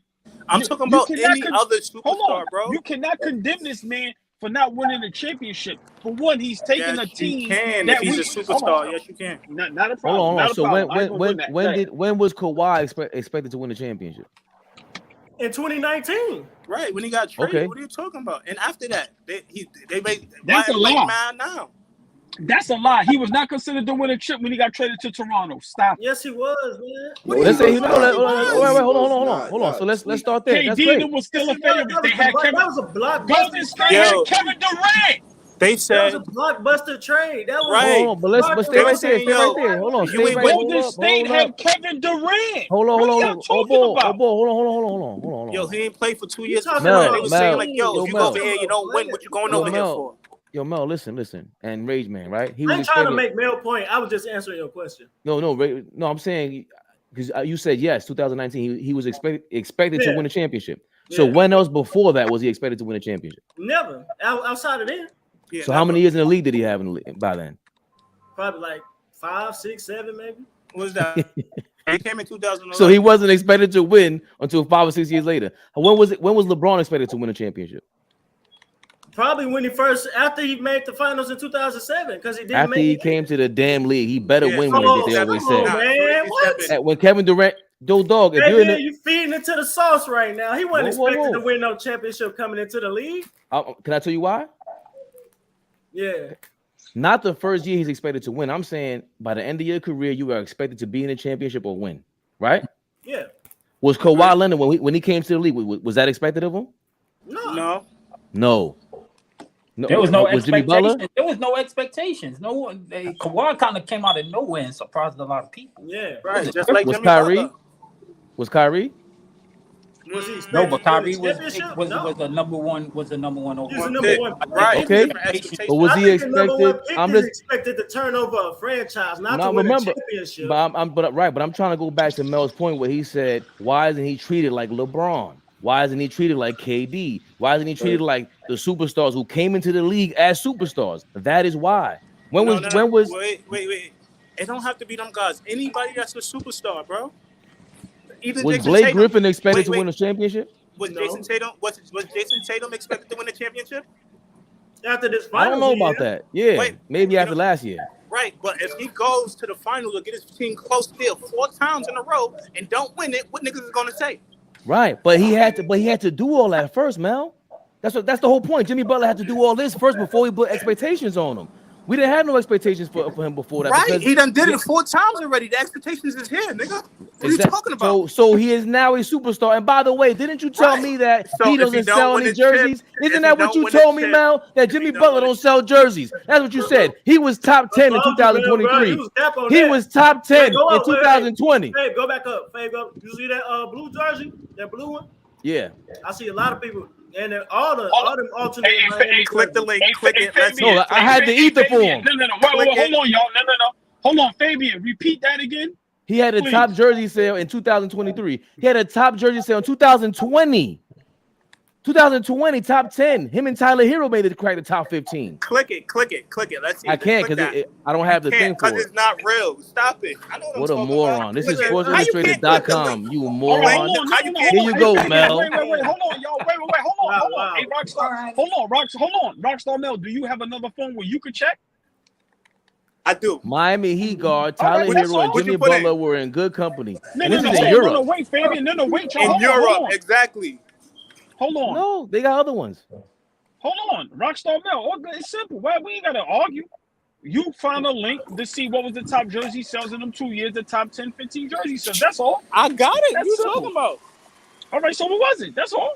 2023? 2020. Yeah. 2020 was Jimmy Butler. 3 years Here ago. we go. How many years ago? That's not what you said. Here we go. Okay. Here goes your boy. Yo, Rage Man, we got him. Yo, Rage Man, we got him. This guy's a liar. Come on, man. Should be simple, man. Yeah. 2020, where was his jersey sale rank? Simple. Now you can't find it. Hold on, 2020? Your phone don't work? Man, you gotta be realistic. This is Jimmy Butler in the bubble too, man. You don't think he was chill? Hey, Rage Man, chill. Hey, Rage Man, don't say nothing. Chill, Rage Man. There you go. We got it. I got it right here. Hold on. Let me see. Oh, Jimmy Butler was 10. LeBron, Luka, Anthony Davis. No. Whoa. Rage Man. He said, hold on. What number was Jimmy? What number was Jimmy Butler? Hold on. He's number 10. All right, no, stay there. That's it. Now go to 2023 because you said Fabian thing was fake. Now go to 2023. What was Jimmy Butler's? He's not on top what was 15. that? I checked it the other day. He's not top 15. Nah, he's top. He's not top 15. No, we asked you to check it now though. We ain't talking about the other day. Check it now, bro. I got it on my phone still. I think. Or it might be on this. LeBron, Curry, Jason Tatum, Giannis, Luka, KD, Devin Booker, Ja Morant, Dame, and Kyrie. And then after that, we got LaMelo, Jokic, Joel Embiid, Jaylen Brown, and Jordan Poole. But so you saying it was only one season, correct? I don't know. I didn't even know that. I'm impressed. That's not what you said. You said he cannot sell jerseys because he's not a superstar. That's what you said. I was wrong. That's what you said, Mel. Dude, that year really count? That was 2020. Nigga wasn't even playing for real, bro. It was no fan. They had to buy jerseys. They wasn't going to no games. That don't count. That doesn't count because of what? Niggas wasn't even going to no games. Going to no games? That Why? was probably Miami Heat buying that, my nigga. You mean it had to be a year where there was like no whatever, no nothing in between, right? Right. You mean like 2015 when Derrick Rose was his teammate and he had the top 10 jersey sales? You mean that season? We got him. We got him again. Yo, Mel, get out of here with your bullshit. He was top. Jimmy Butler was top 15 jersey in what? In 2015. Nah, I'm not jacking that. Niggas was not wearing Jimmy Butler's jersey in 2015. I can believe that. No, because he took over. He had a little statement. Now it is, bro. I can believe that. It's over. Yo, Mel. That's impressive. This is new information. I'm impressed. No. I'm not gonna lie. So remember, Mel, though, if you remember, where's Allball? Bulls and Cavaliers series of 2015. That was a really good rival. That was a really good series. So I can believe that. I can't hate that. Then this man is a superstar at this point. If he's selling top 10 jerseys, that put him there. I'm not gonna lie. That put him there. But he got No, it ain't over because if he's a superstar, like Rage Man said, he got to get a chip though. He has. That's nothing. Rage Man's opinion. That's my opinion too. Your opinion has been obliterated. No, you don't have no more opinions. You have no more opinions about Jimmy Butler. You should have nothing to say about that man ever again. What are you talking about, Mel? Y'all comparing this nigga to Jason Tatum. He been in the league 5 years. Compare this nigga to Kawhi. Compare that nigga to fucking Clay, nigga. They in the same draft class. You comparing that nigga that's been in the league 13 years, that nigga that been in the league 5 years, bro. You know when he a little nigga. He just now getting his weight up. I give it to him. He just now getting his weight up though. After 15 years. Yo, Mel, you gotta go catch another cold when you had some more bass in your voice, more respectful back then. Because now every time you get that high pitched voice, you go sound like more and more of a loser. Don't do that to me. You are not allowed to talk about Jimmy Butler ever again in your life. I'm not even gonna lie. This is very impressive. This is impressive. I ain't gonna lie. I gotta give it to him. Last night he said I'm a fan. Get him out of here. Every day he's impressing me. I cleaned him up crazy. He's impressive. Hey yo. At the same time, go get Mel the fuck out. Get him out of here. You bum. You hater. The old niggas when it gets to you one time in life. Yeah. Okay. We united. It's impressive. I ain't going front. Old motherfuckers united like Voltron. You saw that, please? So, but you got him up out of here. He might have to be. I ain't going front. See, this. Hey, yo, Fabe, look, it's killing that nigga to say no, that shit. No. Listen, this is a superstar, all-time greats type of joint. You feel me? Because when he's a Hall of Famer, top 10 in jersey styles, and you doing this, and I ain't going front. By what he doing, you got to put him up there. He one of them ones. I want to hear you say it, though. That's all I'm saying. I know, Jimmy Butler, superstar, man. Huh? Whoa. He said, he read that shit? What he said? I said, say Jimmy Butler, superstar, man. Say it. Yo. Uh-oh. I'm going to hear it. Superstar, man. I got to put him in super. Say Jimmy Butler is a superstar. Yo, it's crazy. How can you? It's like, all right. It's like, nah, he got to be a superstar. I ain't going front, man. This man Jimmy's a superstar. First superstar. He averaged 20 points and it's a super. So that's why I feel like it's a I don't know what you call it. He averaged 20. He averaged 20 points. Look, he averaged 20 points and he is a superstar. He averaged 20 points and he is a superstar. And Zion don't play, but by the numbers he is a superstar too. Like it's just crazy. Like you feel me? Just like, but sometimes you gotta accept it. He's extremely successful. Right. And he's popular. That's the definition of a superstar. I ain't gonna front. He got it. I can't see that. Ain't got nothing to do with winning is a part of being successful, but so is being ill. Let's not forget that. That's the point. And Mel, you've been an ill hater for the last how much time I known you. You've been an ill ass hater. Ill hater? But No, I gotta commend you. I don't hate, bro. I gotta commend you though. You actually said, I gotta admit. Nigga, facts is facts, man. When it's facts, it's facts. Hey, Fabe, I'm really tell you this though, you said something earlier that I don't hear. I'm trying to tell you this, what? Fabe, you said something earlier that I don't hear a lot of people say, and I value it a lot, but I think you value it a little too much. You said the je ne sais quoi.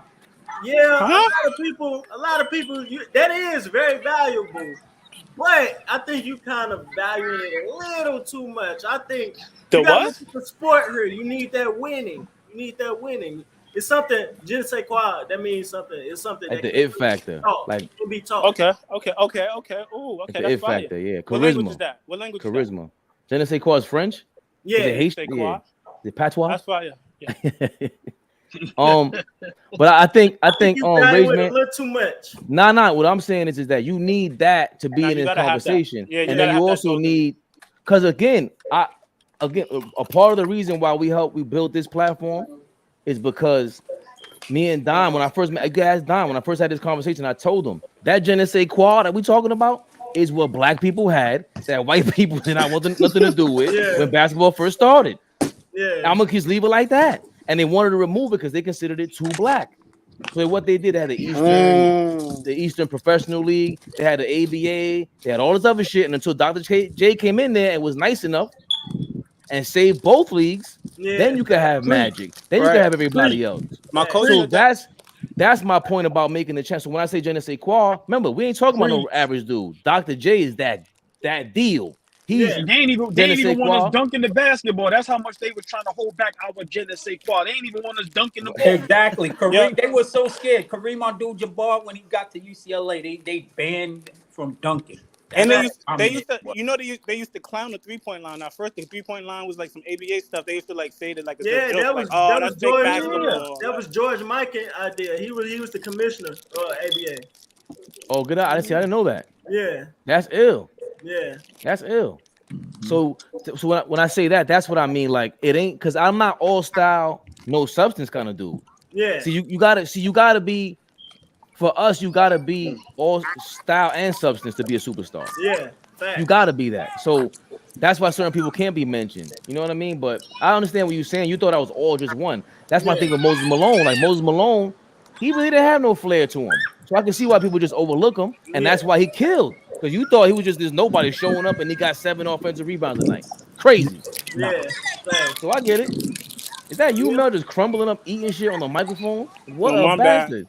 You got too cocky after you admit you wrong, man. Thanks for being human today, Mel. Yo. But you know what's great? But that's a good point. And then like back then, people forget until 84, the games was on tape delay.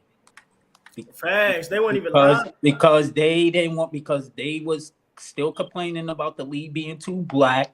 It was they were doing what they do. Whatever you do in your personal life is your personal life. I care about what you bring on the court. You want to marry a bird and a squirrel, that's your goddamn business, all right? But it's all knows. But anyway, I'm just saying.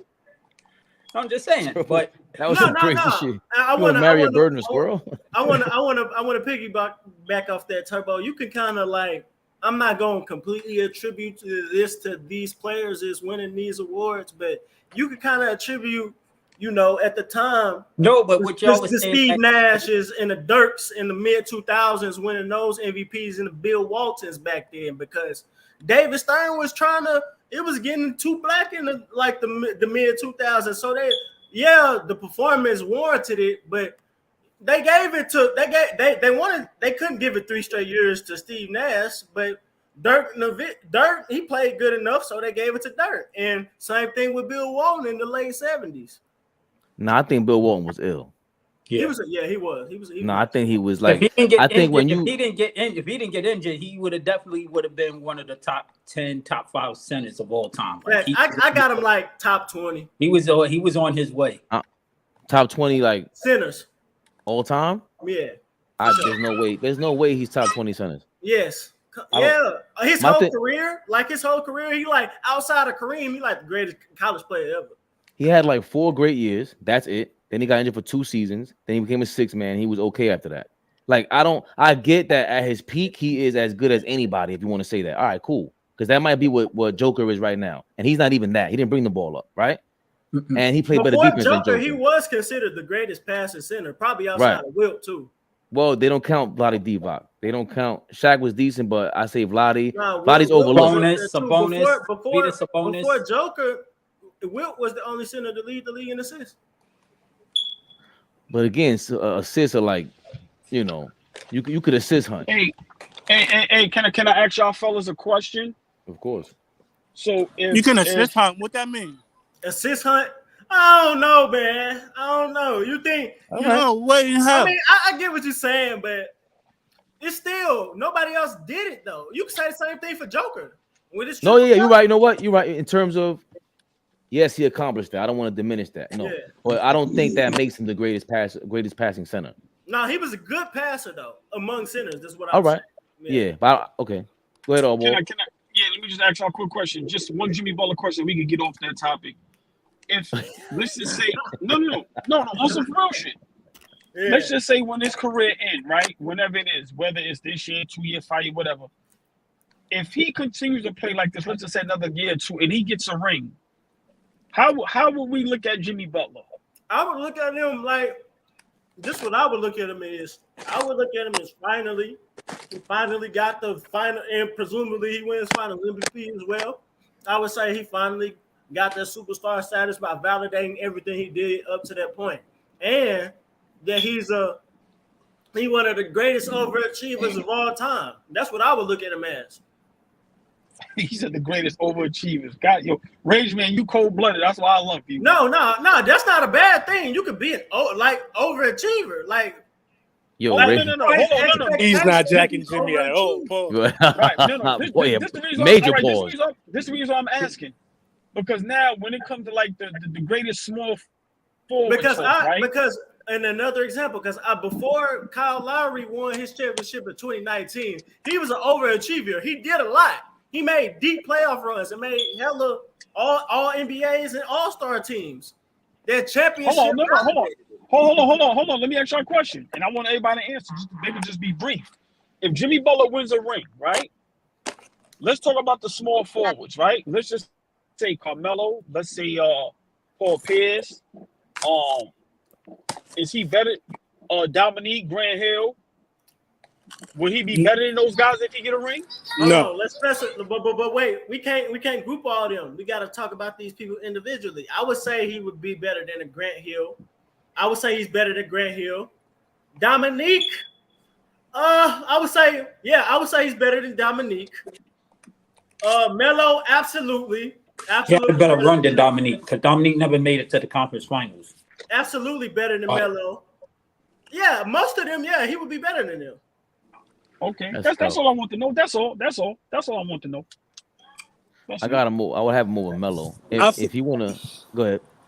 I feel like it'll just cement him. I feel like his career will be Paul Pierce. It'll be questionable. He'll be like not Paul Pierce though. Like the same thing, like he just said with Kyle Lowry. Kyle Lowry was like, maybe he might be a Hall of Famer. He got that chip, got the statue, was certified. There's no arguing.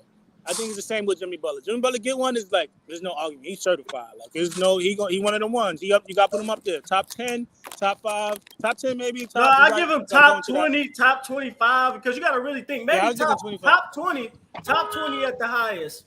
Top 20 small forwards. It's a lot of great small forwards. Yeah. I give him top 20. Okay, cool. I might go 15. I might go 15. I'm not even going to fake it. 15 is high. That's tough because if he gets a ring, I feel like he definitely he put himself in the Hall of Fame for sure. He gets a ring. He might be first ballot He might be with a ring first ballot. He already Hall of Famer in my opinion. Ring will make him first ballot for sure. Gotcha. Yeah, for sure. What you think, Bleeze? Well, Jimmy Butler, if he get a ring, yeah, definitely a Hall of Famer. That's crazy. I already think he's a Hall of Fame. I just make him first ballot. He'll headline the Hall of Fame with a ring. Jimmy Butler is him, and him is Jimmy Butler. See that now? That's a different conversation. Then is he a superstar? Is he a franchise player right now? First ballot Hall of Famer? Because like that's too ill to beat either the Lakers. Like let's say right now he's either going to beat the Lakers, going to beat Boston, beat the Knicks, beat every team every single team would have been better than his team by far. And he's going to beat all of them this year. That's crazy. That's crazy to say he's not a Hall of Famer at that point. Yeah, that's like a Hakeem Olajuwon run for real. Better. Yeah, better. Playing. That would be the best run in NBA history. Playing to chip. That's wild. Yeah, because only one team came from was an 8 seed. It was our Knicks. Ain't nobody else do that 8 seed to get to the chip and win. This would be outside of the 8 and win. Outside of the 8, they was really and like 10th. Nah, that's crazy. That's an automatic. You got a hood pass everywhere. You go to the strip club wherever you go, Jimmy. But that's a crazy level, bro. Fact. That's a crazy level. Nah, that's sick. And especially if he do it in the fashion he's doing it now, where he's giving you 30+ points. And like I said, he going crazy. Games and they come in. If he make the finals and it go like 6, because outside of I'm gonna say me personally, I think Allen Iverson run in 2001 and LeBron in 2018. Them probably in this more, but to my recent knowledge, them two are the greatest finals runs to never win a chip. Like that would be up there if he went to like 6 or 7 games and lost. Greatest finals run to never win a chip? Yeah. There's a bunch of those though. Yeah, it's a bunch of them. But I would say people Bron that and AI, Bron in 2018 and AI like top 5. You mean 07? Nah, that's hella. 07 is hella overrated, bro. The Cavs were a top 10 defensive and offensive team. The Cavs in the late to mid-2000s were one of the greatest three-point shooting teams of that era. Let's stop. They had Mike Brown. They had a good team. Hold on, Rage Man. But at that time, nobody had Cleveland going to the finals that year. People were still picking Detroit. Yeah. So nobody expected Cleveland to do what they did. The narrative that LeBron was carrying bums. They were a solid team for years. At max, they won 66 games. How many teams? It's only been 24, that wasn't the same team. It's only been 24 teams to win over 65 games. So they were very good at a point. Cause of LeBron James, nigga. So you telling me one player? No. Wait, go look at the roster. Go look at that roster. I'm not arguing. Go look at the roster. Doesn't make sense. It does. Team sport that logically don't make sense. You telling me one player on a team sport with 9 other people on the team can contribute to 66 wins? Yes, they won. He did it again. They won by 66. Himself. They won 60. They won 60 something. They left, and the next year that same team was in a fucking lottery. What are you talking about? Yes, Bron's like that, nigga. No, they did not win. Go look it up. Go look it up. Go after, like a couple of years after when he left, whatever he left. Because they won 60-something everybody left. You talking about like LeBron just left. You don't know the Cavaliers franchise like that. You look, everybody left. Everybody left. Who else left, Rage Man? Damn near everybody. The whole team was gutted. So when you say just LeBron left, damn near everybody left. So your premise is false, bro. Rage Man, can you tell me who's on that roster? Are you next to the computer? Can you name me the roster? Eric Snow, Larry Hughes. Wait a minute. Wally Zerbiak. I'm about to right now because I can prove it. Hold on. Wally Zerbiak and Gopsters. Larry Hughes. Fucking who else? Eric Snow 8 years after AI had him. Wally Zerbiak. Wait, what season? Okay, wait. Okay. 07. Wait, hold on. Wait. You talking about the roster before and after LeBron? No, we talking about when he went to the trip. When they went to 2007. Okay, hold on. Yeah, that year, because they were that roster. They were not the favorites to go to the final. Nobody had them going to the final. I don't know. I never said they was the favorites, but I'm disputing the media narratives that LeBron was carrying them. Right. Look at that roster. Let's look at the stats and tell me why else would they win. Hey. Didn't that year? Now I don't want to. I'm gonna jump in just real quick. Gauskas wasn't no bum. Wasn't he an all-star as well? Yeah, they had 3 all-stars. Yeah. I know they try to make that narrative like LeBron has some Yo, bums. They were solid. Hold on, I got it right here. They won 50 games. They lost 32. They were hold on. Augustus was an all-star because LeBron told him to make him an all-star. Wait, hold on. LeBron averaged 27. Larry Hughes averaged 15. Ilgauskas averaged 12. Drew Gooden averaged 11. There's 4 people over double digits. There's 4 people. Who else? Who is this? Wait, who is this? This Sasha Pavlovich. He averaged 9. He was high. He was off the bench. He was high. I liked him. He averaged 9. Right. Danielle Marshall averaged 7. Damon Jones damn near averaged 7. So where's that a 60-win championship team at? That's the players you name in the stats. But you said championship. He carried them. Nigga, look at the niggas you just named. Nigga, bro, he carried them 50 niggas. games. What are you talking Look at about? the niggas you named, bro. Look at the niggas you named. What are you saying though? What are you saying? Niggas like, boo-boo. And the averages wasn't and they didn't what are average you that saying? during they didn't average that during the playoffs. The What are averages you went saying? down for the playoffs if you look at the playoffs. But they was boo-boo. That's not a championship caliber team, bro. How? They won 50 games and they made the finals. What are you saying? Because of LeBron James. Yeah, exactly. I What you never liked talking that about, argument. nigga? I've never liked that argument. They are nothing without LeBron. They're a top 5 defense, whatever they are, because of LeBron. Like we failed. I hate when they do that. Wait. And that's another thing about LeBron. You can say he got two careers defensively. I'm gonna say Okay. I'm gonna say probably to like 2007 to like 2014. He was above average to great. After that, complete bum. So let's not give LeBron complete credit. What year was he a bum? Hold on. What year was he a bum? What year did he become a bum? After Miami, he became terrible defensively. I say the first year or 2 in Cleveland, he was still good. After that, it decreased very badly. Like he's been after Miami, he's became statistically one of the worst defenders in the league. I'm not gonna lie. Hold on. I hate this new generation. All this new generation do. Hold on, Rockstar. Wait. Is this not a fact that over the past years, LeBron's been one of the worst defenders? He's been coasting. Yeah, that's a fact. He's been coasting, but that's not what we're talking about. We were talking about Cleveland. Was he a superstar when he first came? They had Mike Brown, bro. Let's give credit to other people. You what's just your give credit to one player. What's your question, Turbo? That's not even logical. I wanted to ask Rage Man, was he a superstar when he first came into the league? LeBron? Yes. No. He said no. Wow. At least that's nuts. Now y'all feeding believing LeBron was a superstar coming into the league. That's believing it. You know all his high school games. Was a superstar coming into the league. You know his high school games as a senior was in arenas, right? It was no regular high school games. That's cool. It was in arenas. And I've said this before. LeBron James is the first ever social media athlete. So no. Wait, no. He was not the wait, man. Wait. Yo, now you turning into Mel. He's not the Don't first. say me, the nigga. First, yeah, you motherfucker. We ran your facts down. Your facts melt. Your facts melt in the light. Your facts every time Rage Man get up, somebody leave. Every time Rage Man. It's never been an athlete. Rage Man. You said he is the first internet or social media athlete. That is incorrect.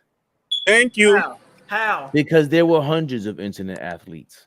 He's the first superstar internet athlete? No. Is that what you mean, Rage Man? Is that what you mean? We got him. No. We got him. No, we got him. No, we got him. No, you didn't. No,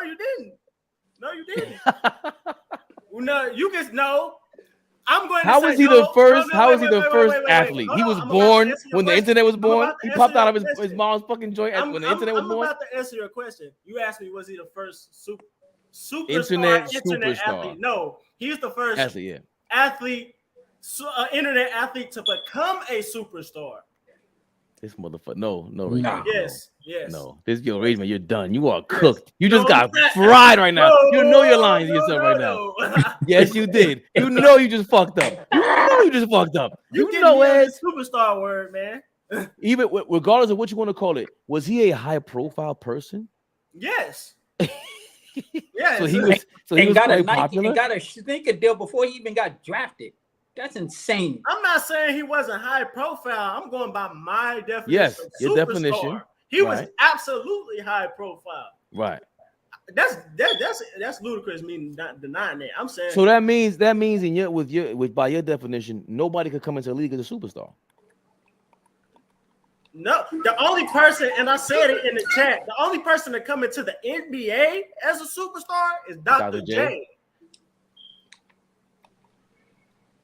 Because he was already a 3-time champ, multiple time MVPs. Yo, Rage, Bro, man, as a pro. I wish he was old enough. That doesn't matter. No. You know what I'm about to say? I wish he was old enough to witness LeBron in high school. I actually seen him and walked 2 miles to go watch this man play in high school. The shit was different. I'm trying to tell you. That explains a lot. Oh yeah. So going back to your point, yo, Rockstar Mel. Oh, he on the mic. Let him know how crazy that them 2 days was in ISA. What? Nigga? Son. Where? Yo, ISA came to ISA with him and Sebastian when they did the photo shoot for Swim. Oh, his mom was there. Wow. I went to go see y'all him, was bro. there? I was What up, there Gabe? live and direct, nigga. I wasn't going there because it was like 3 o'clock. You had to be there. Everybody was there at 3 o'clock, and the game didn't start till 7. I was there. I'm not that desperate basketball, but I ain't that desperate. I did, nigga, and I'm way younger than him, nigga. That's what I'm trying to tell you. This is what I'm trying to tell you. I walked 2 miles, nigga. There was no Metro card, nigga. I walked 2 miles to go watch this man play. And it was crazy, bro. It was a fire hazard. Nuts. It was a fire hazard that day. Literally. That's how crazy. Motherfuckers was on the court. That's how bad it was. It was like Rucker and no, I'm not gonna say Rucker. Yeah, I'm not denying popularity coming into the league. This 2001 or something. Hold on, yo, one at a time, please. Faye's question was, I'm not denying LeBron popularity coming into the league. Faye's question was he a superstar coming into the league? I'm saying no. Faye's definition of superstar. Because it's only been one, and it's Dr. J. Nah, bro, Bron was on the cover of Sports before he. I'm talking about by my definition. It's only been one. We know, Rage Man. Yeah, you know. Was Gabe LeBron a superstar when he got to the league? Without a fucking doubt. He was a superstar the second he stepped foot into the league. This man was on a cover of Sports Illustrated. Then he came in and dominated Sacramento the first time he laced up his fucking shoes. That was crazy. Yeah, his sneakers came out right away. I don't think Remember the Nike commercial? Remember the Nike commercial before the game? Like they passed him the ball and he was just standing there like that, like in a 3-point stance position. Yeah. I remember that Nike commercial. Like he had commercials before he was in the league, bro. What are you talking about? In the church. But again, Rage Man, that one. Don't even Rage Man. You can't argue with because Rage Man said you need to have an accolade before you enter his echelon. He was a superstar talent for sure. Okay. But I'm trying to figure out. So what's telling me LeBron was a superstar player coming into the NBA? A superstar player. Yes. He was literally the #1 pick, and it was like the last time we were actually hyped about an NBA draft. I'm talking about superstar player. Was he a yes. You mean to tell me LeBron? Wait. Hold on. Okay, so all right, I'm gonna go by what y'all said. As a rookie, LeBron was on the same level as Shaquille O'Neal in 2003. That's what you're saying. Yes. Wait. But by what do you mean? 2003. What are you talking NBA doesn't make him not a superstar. Yo, as a rookie, Jason Tatum's not a superstar. No, I'm just talking about level of player. LeBron was the same level, caliber player as Shaquille O'Neal in 2003. Yes. We're not talking about caliber of player. We're talking about if they're a superstar. Are you trying to? What makes a superstar? That's what I'm saying. Like this word. No, there's levels to it. It doesn't mean you're okay. Because right now, Jason Tatum is not as big of a star as LeBron. He's not a superstar. He's still a superstar. Then what is a superstar? LeBron James. I showed you my definition. LeBron James. Yo, Christmas game. I was just saying, I just pick up a dictionary. Like this it's not loose. It's not that complicated. Their own shoe. Like that's some people's definition. Like that's the ultimate superstardom. What is? Yeah. Like if you got your own shoe and people that aren't you wearing it. And so you know what else people say, Gabe? Some people say if you have a top 10 jersey sale in multiple seasons, that you're a superstar also.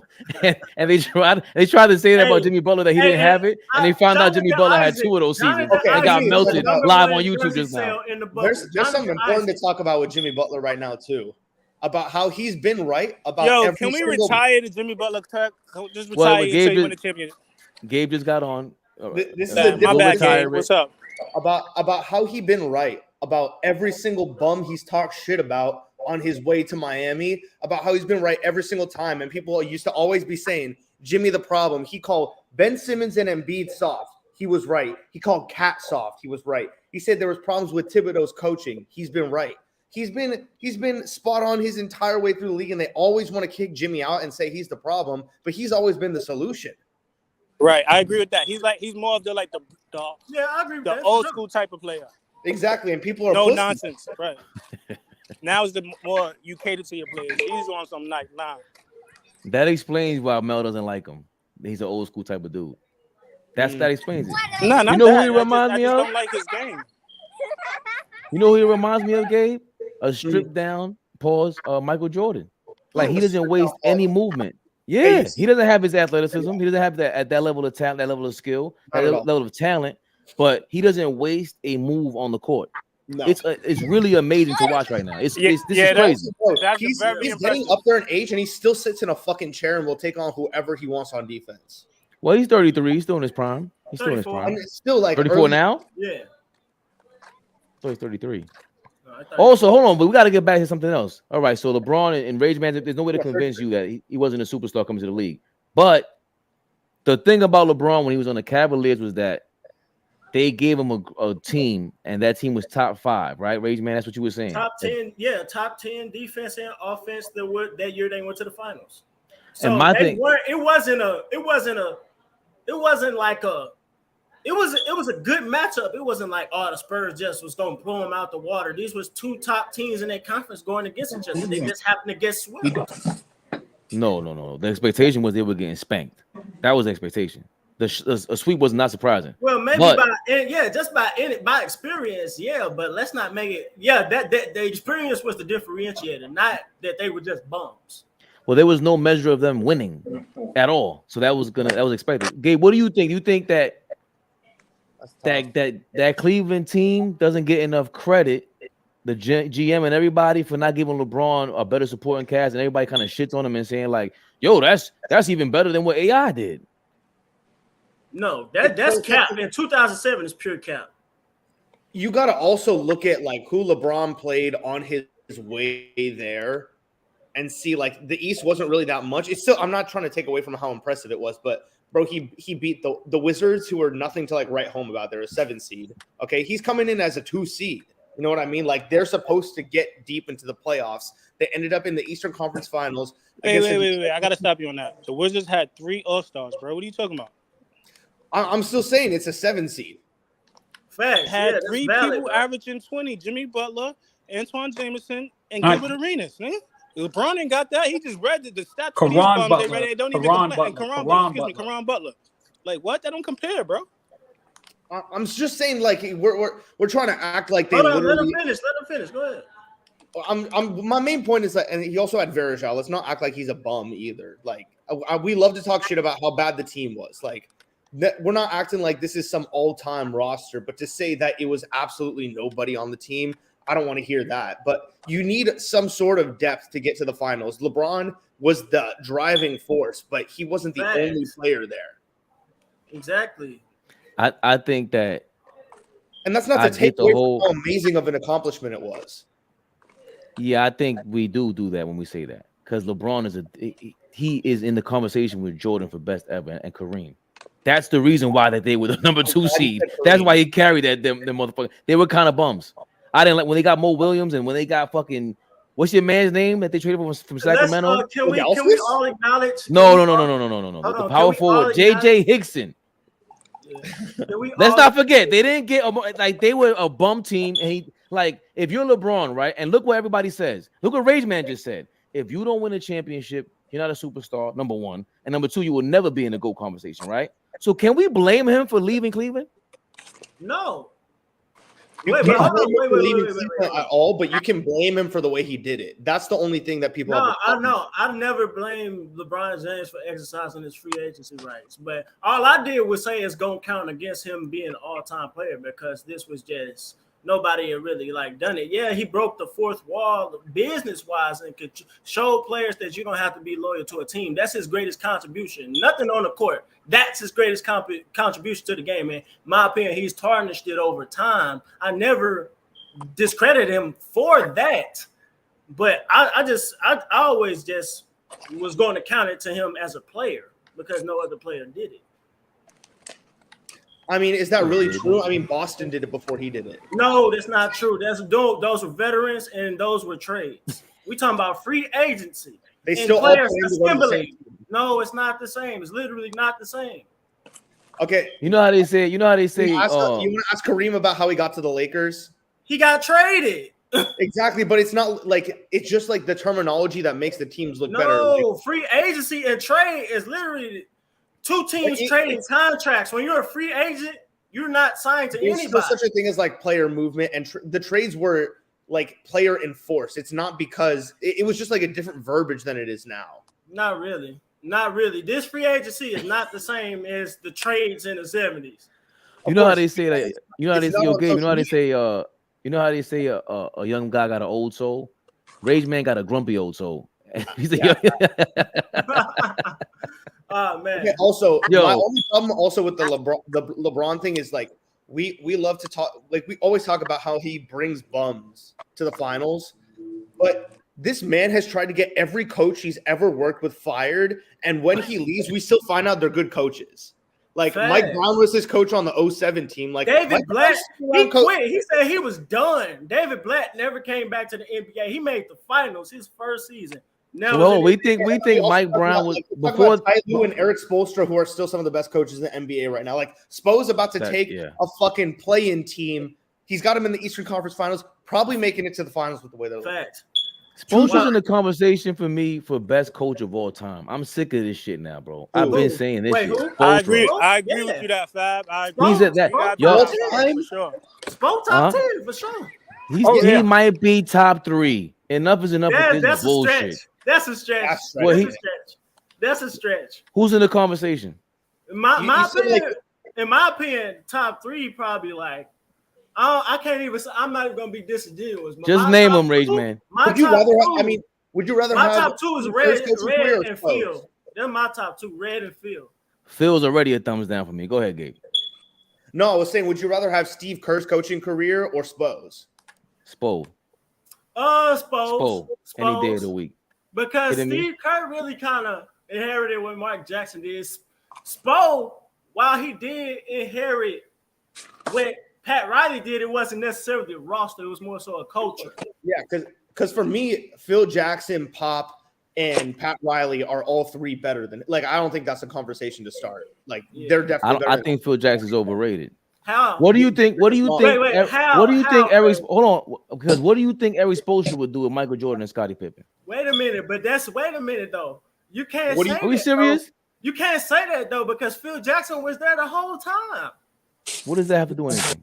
Because they didn't win until he became the coach. Yes, they didn't win until Phil Jackson was the coach. Okay, I'm not taking away from that. What I'm saying is that I don't think Spoelstra would do anything different. I don't think he would take away, like a good coach, when you have that much talent, you can't get in the way. That's your job. Doc Rivers almost did that with the Celtics. Clearly, 15 years ago, right? They should have won at least 2. Doc and those Celtics players still living off that one fucking ring. Yes, bro. It's embarrassing. Well, no, you know what? We got to give more props to those players because the way Rasheed Wallace coming out. That was the greatest single season improvement of all time. They went from like 24 to like 66 wins. And that's the greatest one of the greatest defensive teams of all time. And they had one of the most bummiest coaches of all time. That's as massive a good coach. So again, what do you think Eric Spoelstra would do with that team? What do you think Spoelstra would do with that team? Like, so when you ask me, whose career would you rather have? I'd rather have Spoelstra because he got a strategy no matter where he's at. Hey, but listen to he's yet to. Lakers, all right. Phil got a 3-peat. Let his best player arguably leave. Good Let point. his best player arguably leave. Still rebuilt it and then went back to back. And you got to wait. Yeah, You got to think. And I said this in the chat. People don't give Phil Jackson enough credit. Shaq and Kobe. Shaq didn't win. He got swept maybe like three times before, maybe 3 or 4 times before Phil Jackson got there. Shaq didn't become a champion until Phil Jackson became the coach. He could win games, but in the playoffs, he could not make it over the hump. He won 61. I think Mike would have won Mike would have won just as many rings with Phil Jackson at coach and not having Scottie Pippen than vice versa. If they had, I don't know about that. I'm just saying that part. Wait. I can't hear him. I can't hear him, Rage Man. What? Say that again. I was saying. No. Gabe. I didn't hear what Gabe said. I was saying. I think Phil Jackson had more of an impact on Mike's career and winning and rings than Scottie did. Yeah, just like what you see Kobe's and exactly. Shaq's. Yes. I think that don't really get inspected enough, and that's a deeper topic. But now I'm not saying Phil Jackson's contribution to those 3 players' success, particularly, does not get talked about enough. Yeah. First of all, like, it has. Are you just like where was the Lakers? Mel wants to jump in here and just jump. What are you doing? Just jumping off the fucking side of like a cannonball, Mel. Didn't Michael Jordan leave that team? They still win 54 games and make the playoffs next year. Yes. It was that hard to coach. Do you want a ring? No, so what? That was on the coach too. Yeah. Mel, you try to hurt my fucking my argument. Don't do that. Thank you, Mel. Thanks, Mel. Yeah, bro. What a Thank dick. you. I think that puts him in a good coach category. Cool, right? You got to give him his props. He had most rings ever is not the best coach. That's not true to me. I say he was the best, but greatest. That's probably because you could say other people did more with less, like Fabe saying. Right, Don Nelson don't get enough props. Greatest and best is different. Right. Well, I don't know, but I'm just saying the best. Who you think the best coaches are? Period. Greatest and best. Combine them. The MVP coach, whatever the fuck your word is. I hate these semantics. Yeah. I would say, personally, Pop with the way he developed players. That's what he did with Robinson and Duncan, developing them into like the top players of all time. You forgot Kawhi and Manu Ginobili. Yeah, and Tony Parker. I'm just going talking about the guys that got as number 1 picks and developing them. And then also, that's another thing. People don't remember Kawhi when he came out of San Diego State. He was a defensive specialist. This dude had no offensive bag whatsoever. And now he's one of the most lethal scorers in the NBA. And that's 90% Pop. He's one of the most lethal scorers ever. Yeah. Ever. Doesn't make sense. That shit is automatic. Your job as a coach is to motivate your players and get the most of your players out of your players. Pop definitely does that for sure. Right. And at minimum, have a fucking strategy. Like Doc Rivers doesn't have a strategy. So also, we'll see what he does with if they pick up Wemby and he does it again. Like I don't think there's an argument. But he has a like Pop and Phil. Let's just use them for example. They have the 2 contrasting styles where Phil, he can give me the superstar. I know how to manipulate this. I know how to orchestrate this. Pop can't do that. Yeah. He's yet to prove that. So because look what happened with Kawhi. He left. Yeah, Pop has yet to prove he can't do anything without a superstar talent. Well, nobody can win without a superstar talent. Yeah, you can't win without a franchise player. Like that's tough to do all that. Like that's like my argument against Bill Belichick. I'm just saying now going back to the superstar word. When you act like less of a superstar and you don't give into your superstar, like a Tim Duncan, like a Steph Curry, Giannis, those kind of guys, Pop can coach those guys. He can't coach Shaq and Kobe. No, I don't think. What's that? Hold on. You think Steph Curry doesn't like feed into being a superstar? Not the way. He's one of the most selfless. He deferred. Right. I put him like on a Bill Russell and like a Tim Duncan type of depth. He kind of defers to his teammates. I think he could have coached Kobe, not Shaq. Because Kobe was he would have been with the system put in the work for Shaq, not Shaq. I think he actually was close, Mel. I think in one of Kobe's last deals, he actually wanted to stay. Jenny Buss was going to let him go, and one of the teams that was considering picking him up was the Spurs, and he was going to team with Kawhi. So, but he ended up staying, obviously. It still would have been like Kobe. Even Kobe's in that ilk of Tim Duncan. Like he doesn't. He's playing the game. Like he means he wants to win more than he cares about the freedom. And that's a good question because he could coach Tim Duncan, but he wouldn't be able to coach Kevin Garnett. If Kevin Garnett was on the San Antonio, I wouldn't say that. I wouldn't say that. I think I can't say. I can't say that. I can't say KG was like a diva. Yeah, I can't say that. Nah, he Shaq is wasn't more of a a diva. I diva. wasn't He did saying buy it. in. He bought in. He bought in. Yeah, because that's one of my biggest. My bad. That's one of my biggest sliding doors effect is that KG didn't get Pop. KG had nobody for 10 years, and he gets on.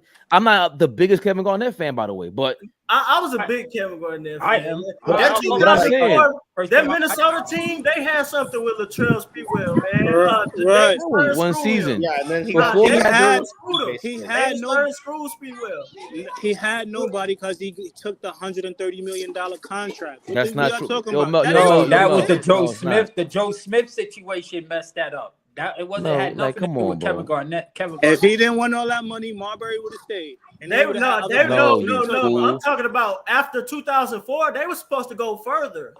No, But that's the not what roster happened. got kind of messed up. Rage Man, Marbury that's not what wanted happened. to leave. He wanted to leave. He didn't want to stay in Minnesota. He wanted to leave because he's like, yo, KG getting all this money. I'm the one dominant this nigga. I need to get it back too. That's not what happened, Mel. What happened? Tell me what happened. They paid Joe Smith under the table, and they lost mad draft picks for that. And they were penalized for that. Yeah. They were set back for years after that. No, that's what happened.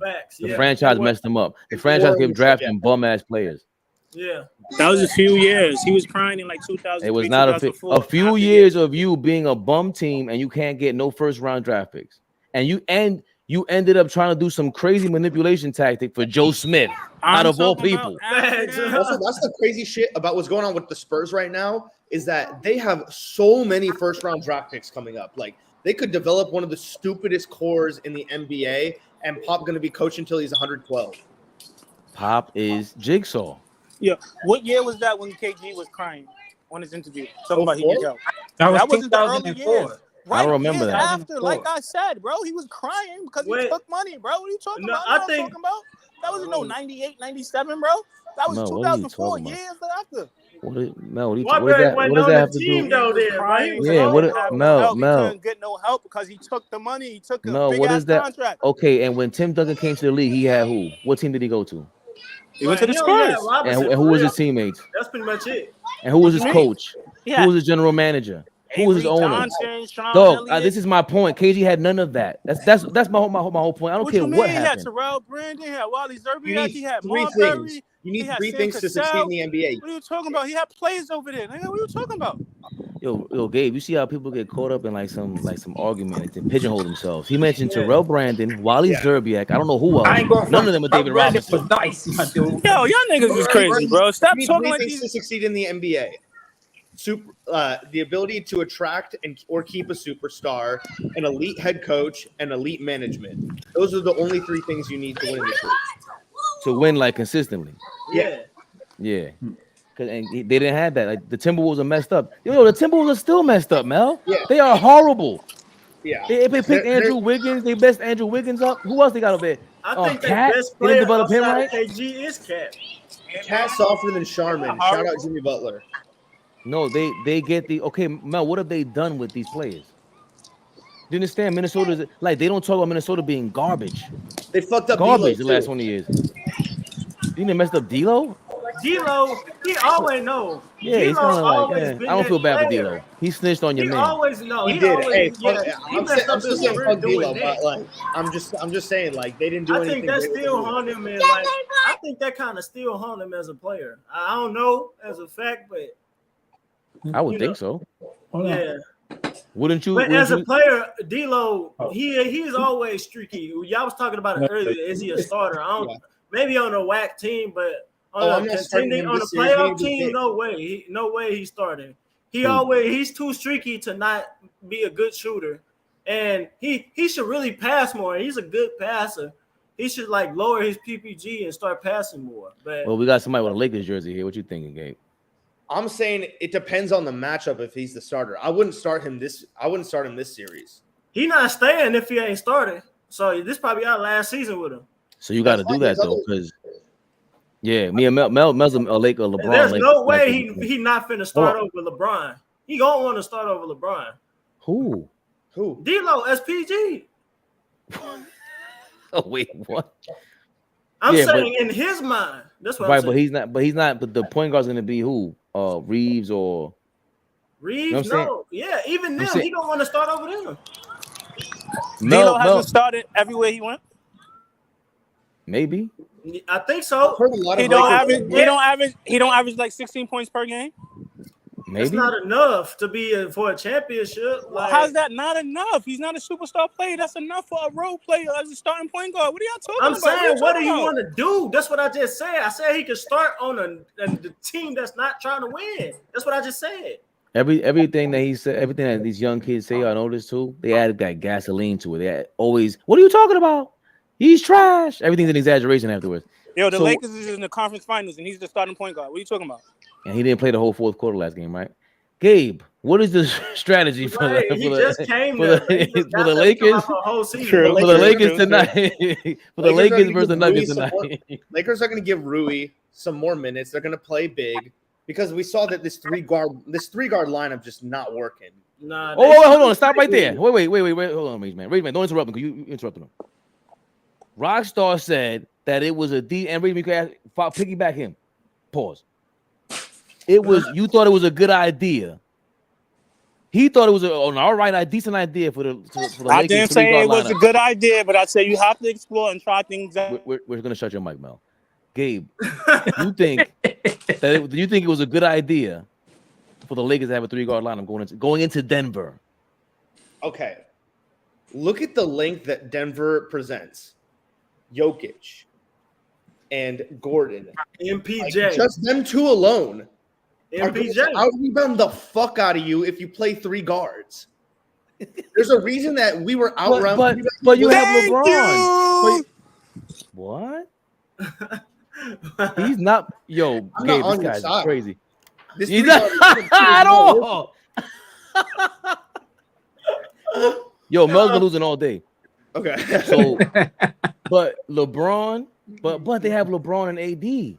They could take all the rebounds.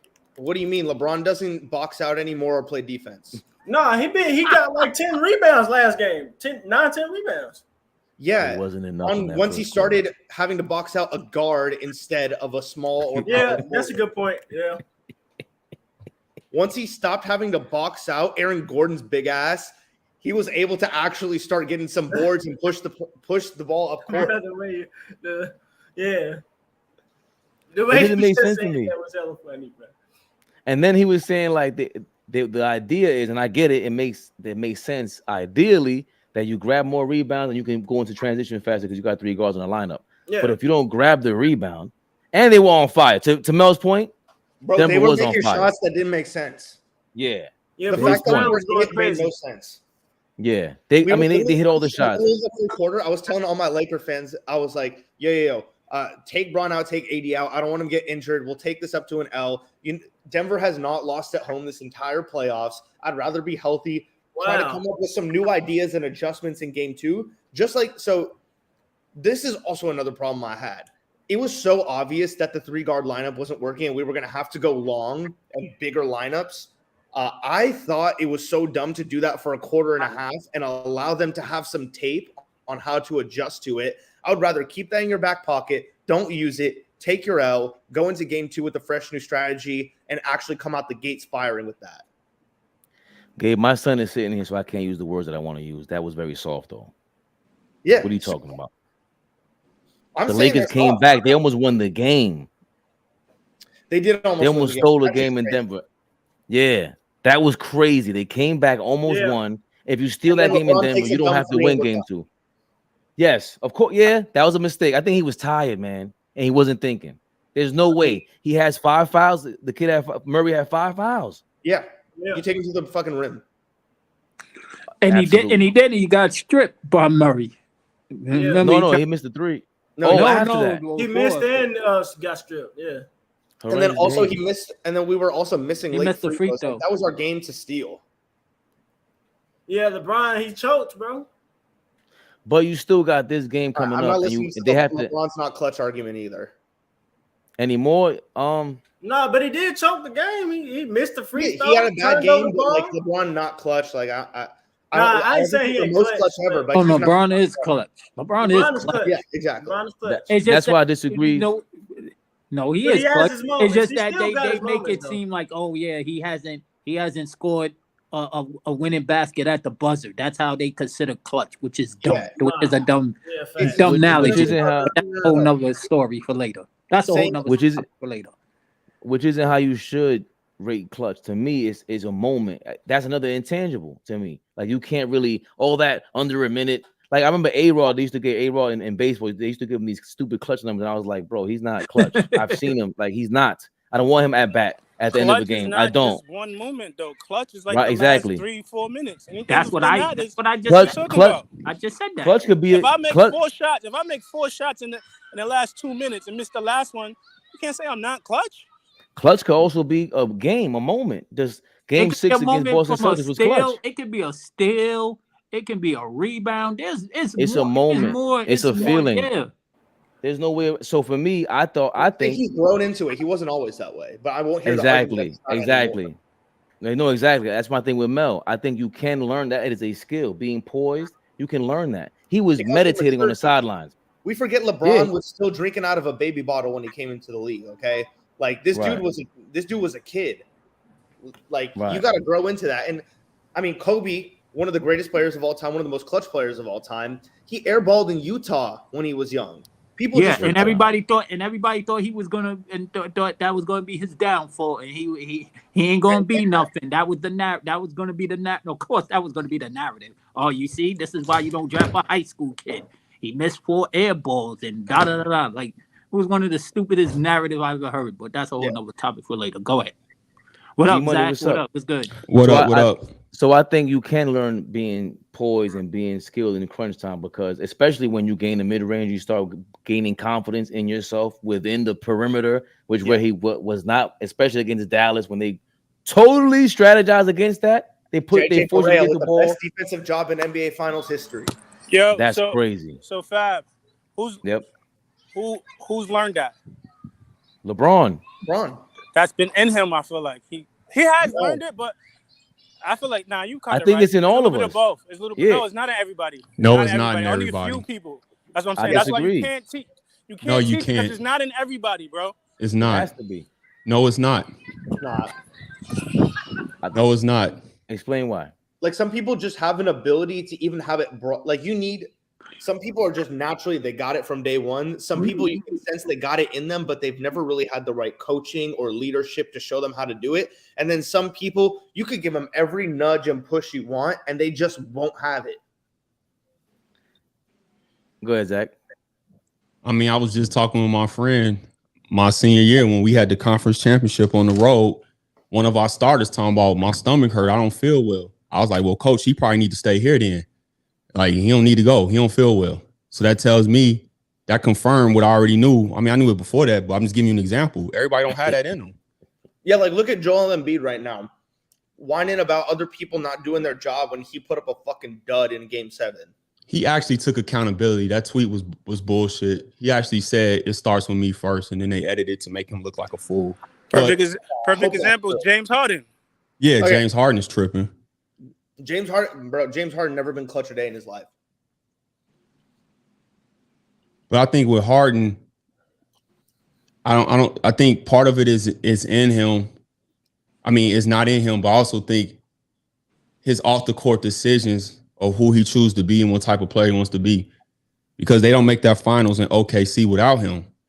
But yeah, he was coming off the bench. He wasn't that guy. No, you got to go back and remember that he was coming off the bench. But y'all undersell that. He finished the game. He was the 6th man. Wasn't he 6th man of the year? He was 6th man of the year. Yeah, but the point I was making was Perk was on record, and other people confirmed this. He spent a lot of time in King of Diamonds in Miami than being focused on the finals. But he was clutching that Spurs series that got them there. So sometimes with players, Fabian just shows up at different times. I think some people have it more than others. But yeah, as a number one, Harden has never really been like that. I think that's what separates a lot of the all-time greats. And then with even in the pecking order of the all-time greats, certain people having more than others. Mm-hmm. And then that's when you start talking about style of play. So let me ask you a question then. There's two points on that. One, I've seen all across media for the last decade, I'll call it, once James Harden was in Houston, that he's going to be a first ballot Hall of Famer. How do you feel about that? NBA is the easiest Hall of Fame to get into, so it's actually a debatable topic.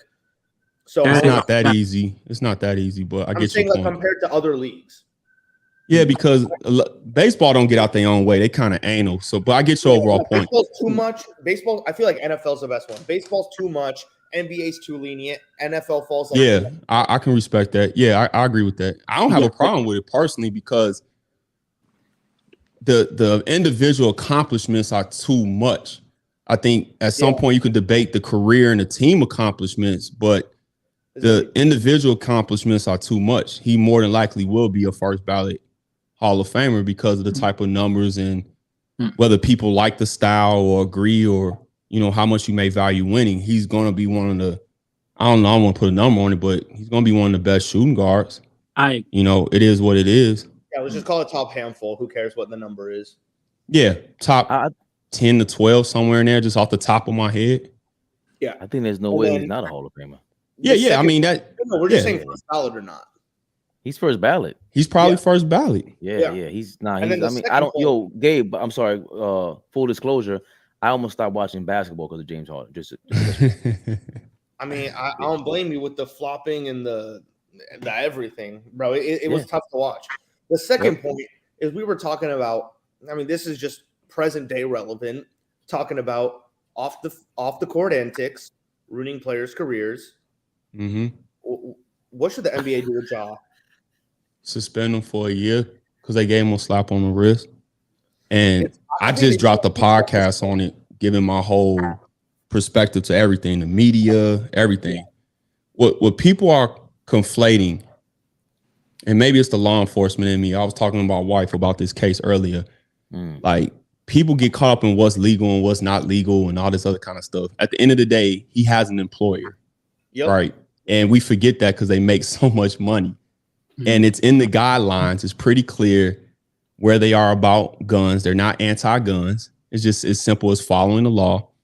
And then I even said this. I'm getting ready to post a clip now from my podcast. I even asked this question. Even if you're on the side of you don't like the way the media covers black men or whatever, I think there's some truth to that. That's fine. But what does that have to do with his accountability? And what does that have to do with how it looks?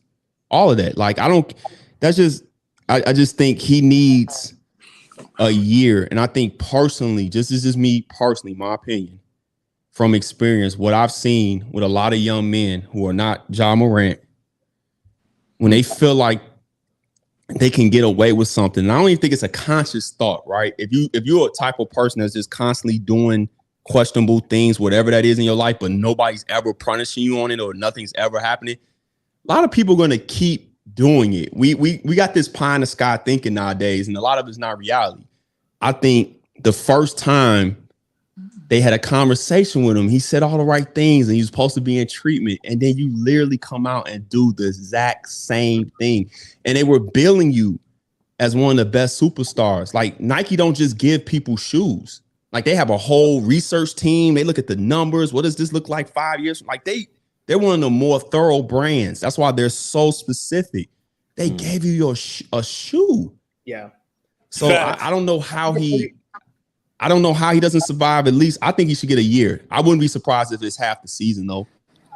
I said he's probably gonna get anywhere from 30 to 40 games would be good. Cause I feel like I seen JJ Redick said the other day, like Gilbert Arenas, he actually brought a game into the facility and he got 50 He brought games. 4. He got 50.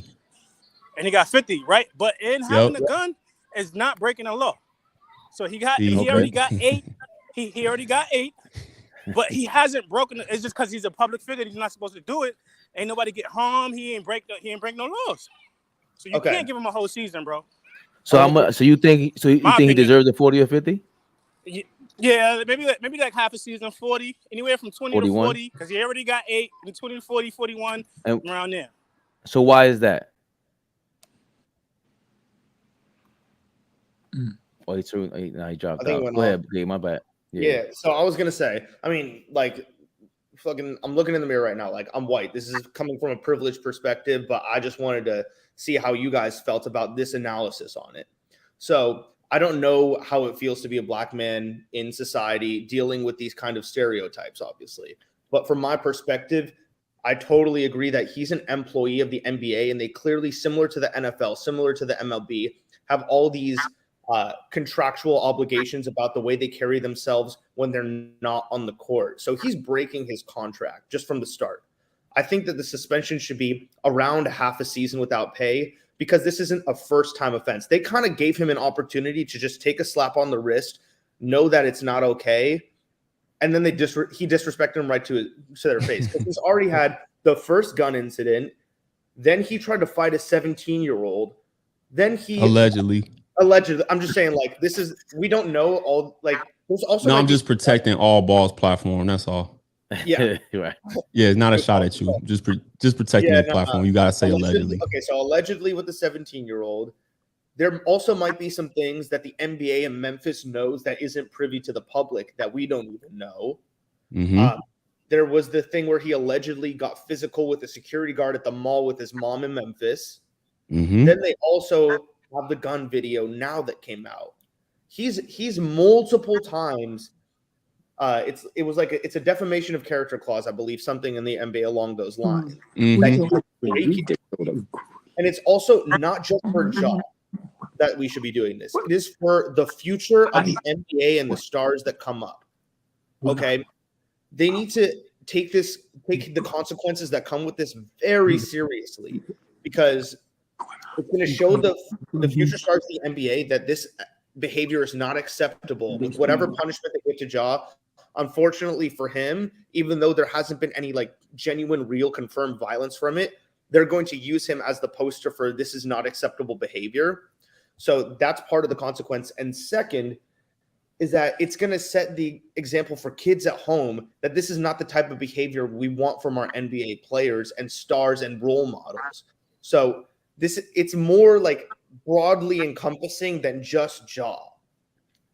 Yeah, they're going to use Ja as an avatar. And I mean, I'm giving my podcast away, but I touched on all of this because male is male. I have no problem with male. Male is the younger generation. But I said this and it's up right now. And I said, I'm talking to black people. Yo, that was gotta a make good this segment, bro. That was a good segment. I saw what you posted, and I totally agree, because I said things like that for years about okay, we fight for when other races do it to us, we want to fight and complain, but when we do it to ourselves, we sit and be quiet and don't talk about it. I think that's just sad and backwards to me. Yeah, I mean, and that's all I was trying to say is, a lot of this, and I've always looked at it from a privileged perspective, even in Black America, because I beat a lot of statistics of what the stereotypes are. But being in Black America, and I've always said this on my pod, there's no true middle class in Black America like people think it is. It doesn't really exist as far as controlling your schools, your banks, your food, all that kind of stuff. So a lot of us who had both parents or parents who was able to earn a nice living, either you leave or you live amongst everybody else. So I've seen all of this. Like, I've seen the end of this movie as a child, a teenager, and then I've seen it as a professional in law enforcement. And this whole idea he didn't do anything illegal honestly just makes me want to throw up. Like, I'm tired of hearing that. Like, what does that really mean? He didn't do anything illegal. Just because something's like, it's okay. Like, not wrong. Yeah, I don't understand that thinking personally. I can't agree with that. And then on the flip side, one of my former coworkers, obviously I wasn't there. He wasn't there, but he lost his nephew to a gun because a friend was playing with the gun, kind of doing some of the same stuff from what the other kids in the room was saying. They was listening to music. They had this gun. They waving it around. The gun go off, shot the boy in the head, killed him. Like, that's a real story.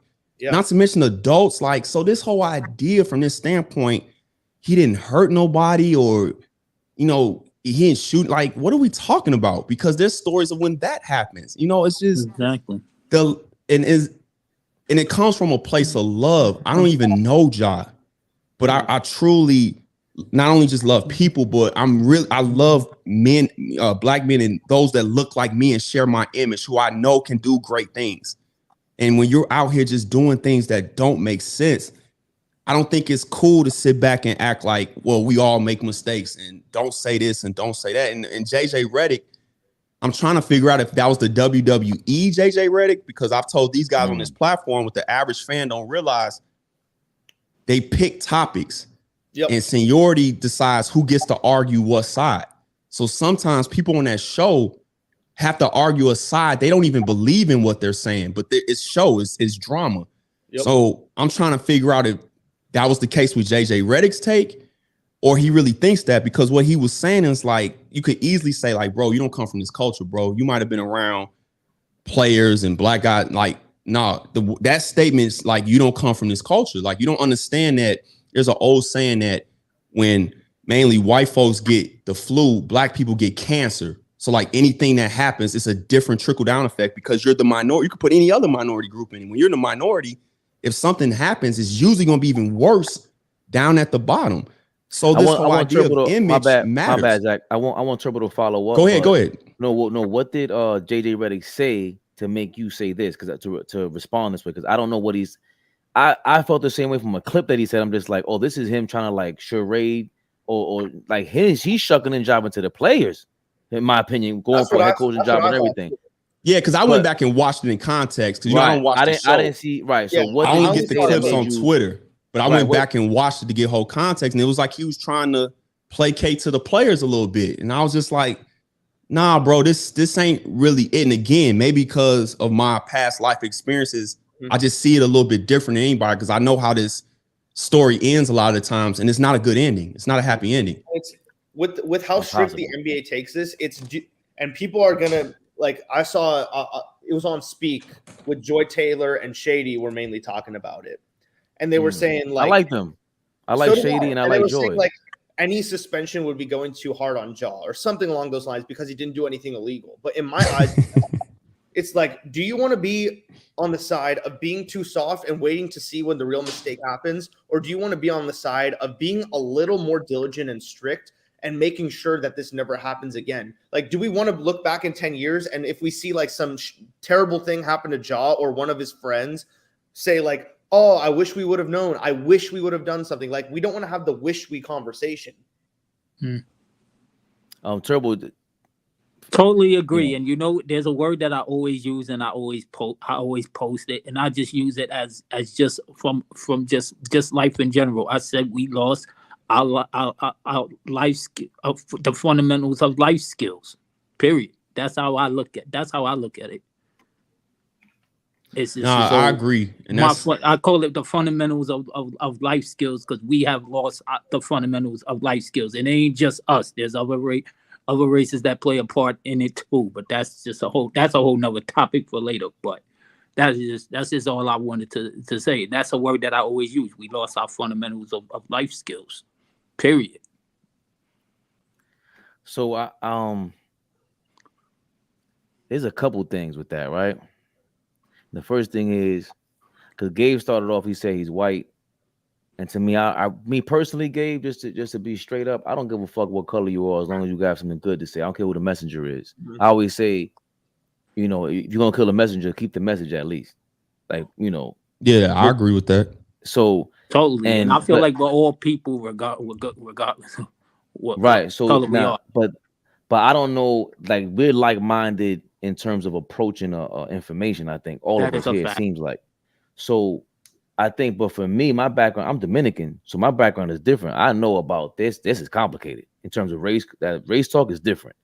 Just because you're Dominican does not mean you should say the N-word. It's not. I don't believe in that. Like I grew up where there was black people. You go to their house, they don't play that shit. You can't say that. 100%. Same with the right. My friends when I grew up, same shit. Even that's a whole nother conversation. Right. It is, but I say that to say because I'm from Queens. So in Queens, I grew up, there's a white stone everywhere. I see white people. I got tons of family in Queens. That's the same kind of thing. I'm from Flushing, Corona area. Yep. So for me, but I grew up with like my sisters. They're my cousins, but they're my sisters. Grew up in the same crib. They're real crib. They're black, like not Dominican black. Like it pops from Alabama. So I grew up. My aunt white with freckles, and my uncle was dark as hell. So my perception about life is just like anybody could be family. Anybody could it doesn't matter. So when I approach life, I just don't see it from the polarization of this country. That's there. We have not gotten past that shit with the race thing. So it's tough when we mention that because there isn't. I don't know if a white superstar would get away with that. Like if Luka was holding a gun that way, I don't know how that would be. If he was around gang members and it came off a certain way, then yeah, because it would look like something. And that's what people is missing, Fabian. Not to cut you off. It's the type of music and the vid. Yeah. Like if you look at what he's emulating, what is any different from those first early? I mean, everybody does now with those early Chicago drill scene videos. What is any difference? Right. And I'm from Chicago. Most of them dudes are dead. Most of them are dead or locked up, like literally. Like you can just call the roll. Dirk and Chief Keef probably the only two that really made it out from that era. The rest of them are all dead. Right. So it's like to say he didn't break any laws is like you kind of missing what's really going on there. And King Von is like King Von is the iconic one out of all of them, right? Like he is, and I remember you talking about it. And it's for me, none of that shit matters to me. Yeah. And I'm gonna be real. I gotta be honest. Like when you're in the street and for coming from Queens, I don't believe in none of this fake real. I already seen fake motherfuckers die, and I seen real motherfuckers die. I seen fake motherfuckers go to jail, and I seen real motherfuckers go to jail. At the end of the day, you guys gotta suffer a real consequence. So John Morant, streets. If you want, I mean, whatever decision you make in your life, if he wants to be a real mother, this is what he views as a power. I understand also why he wants to be the drill rapper guy, because it obviously does something for him, and he's trying to obtain some sort of power that he could not have doing something else or just being an NBA superstar, right? So with that being said, I no longer care what happens to you, me personally, because you want to be a gangster. A gangster is an outlaw. An outlaw don't play by anybody's rules. So when you don't play by anybody's rules, you'll find out very quickly that there are rules in this world that other people play with, regardless of the fact. But also, and when you're an outlaw like that, you gotta be a charismatic motherfucker, bro. You are a politician now. Like you gotta earn your leadership skills. You gotta earn your stay in power and all that. He doesn't have that skill set. He's too young and he's immature. I get all that. But me personally, I don't care what happens to him. For people to think like he didn't do anything illegal, listen, bro. If you do illegal things in your life, you'll have to somehow realize if you get away with shit and the things that you got caught up with, whatever they caught you for, you probably doing 10 times worse, and we don't even know about it. Like he really might be. I was saying this yesterday. He really might be Aaron Hernandez 2.0. I don't know. I don't know. Yeah, I don't right. care You to don't know. And there's whatever happens to you, happens to you. I'm not. You already gave your shit away. Like that's who you are. I don't give a fuck. There's 2 points off that too. One. Is he such a superstar? Everybody and their mother can, like, through paparazzi, can see where he's at from a time-to-time basis. When you upload on Instagram, you got that piece on you. Like, you're gonna attract the wrong attention from the wrong people that want some of your shit. That's just straight up like you will attract the bad people that are surrounding you if you keep doing that kind of activity. The second part that's really sad is he's a father. He's got a child. And he's like people, because I'm not a father yet, people tell me at least all the time, the second you see like your baby boy or girl come out, your world changes. Everything changes. And you get this sudden sense of like as a man to responsibility. Responsibility, provide, and protect. The fact that he has a child and is still doing this kind of stuff is just is mind-blowing to me. Like he's got another human that relies on him being around, being a father. That just it's insane. But unfortunately, my bad, Zach. No, go ahead. I think my other point is this though. Like all that stuff that it was illegal or not. Listen, man, he's a superstar. He's a celebrity. I don't like what Jalen Rose said the other day. He's not an entertainer. That's a lie. He's saying he doesn't deserve the perk of an entertainer. That is a complete lie. Because these guys all are marketed and promoted just like every other entertainer and a rapper and everything. So that's why it's so that's why it's so easy to conflate the two. Like, how are you as a kid gonna tell the difference between a Ja Morant and whatever your rapper is? Like, you don't. Exactly. So for me to say that he can't, right? But entertainers, celebrities, whatever, they are going back to the high profile people that we seen earlier, superstars. But you also have perks to you in that game. Like it just is what it is, man. You're gonna get away with a bunch of shit I can't get away with. Period. Because the cop might see you and be like, "Oh shit, John Morant." They're gonna be starstruck. This is just human beings we're dealing with. They pull me over. They're gonna be like, "License and registration, please." That's a fact. So for me, whether he did something illegal or not isn't the thing. It's you got caught. Mm-hmm. You like whatever the consequences are, you better do everything you can because that's what you're trying to do. I don't give a fuck anymore. You already lived that. That's what the life you want to live. These are the consequences. You got everyone. I understand what y'all are saying from a societal standpoint, how we're gonna learn. That's bullshit.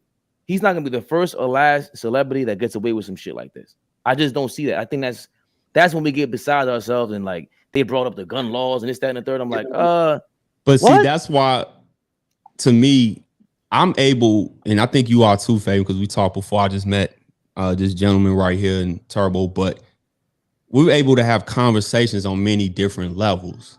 The average person, including TV, they're going to try to make everything one thing. When what I always say, Fabian, all of it can be true. It's just that what are we talking about as far as perspective and context? The other thing is what you see nowadays, and that's why I wasn't going to even really talk about it, but it was just going off the rails again. And me being a content creator, I felt like I had to, in my own way, kind of bring some perspective. People take events to fit wherever their narrative and agenda is. And since being a social activist has become popular nowadays and you can get a bag off of it, you can use it to play that card. So you see a lot of celebrities and former athletes kind of posting and saying different things about it wasn't illegal, or if he was this, he was that. And my whole point is that's probably true too, right?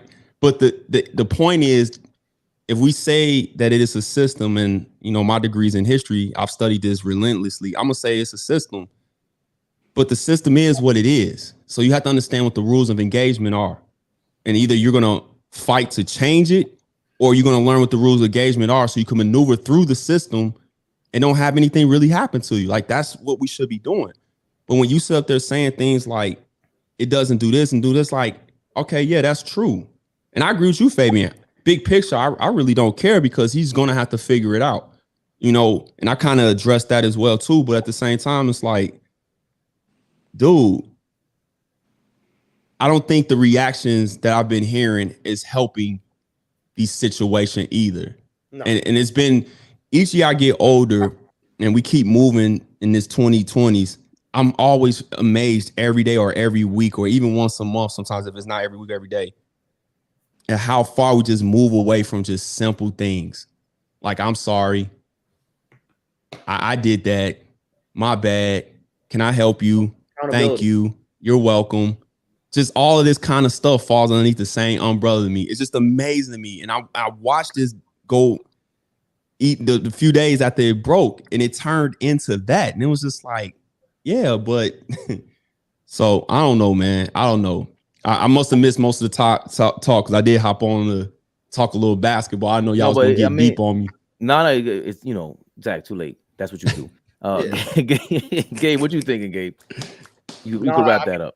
I just couldn't agree more that it really starts at the foundational level of having teaching kids accountability and also teaching them manners, politeness, and just respecting your elders is another one.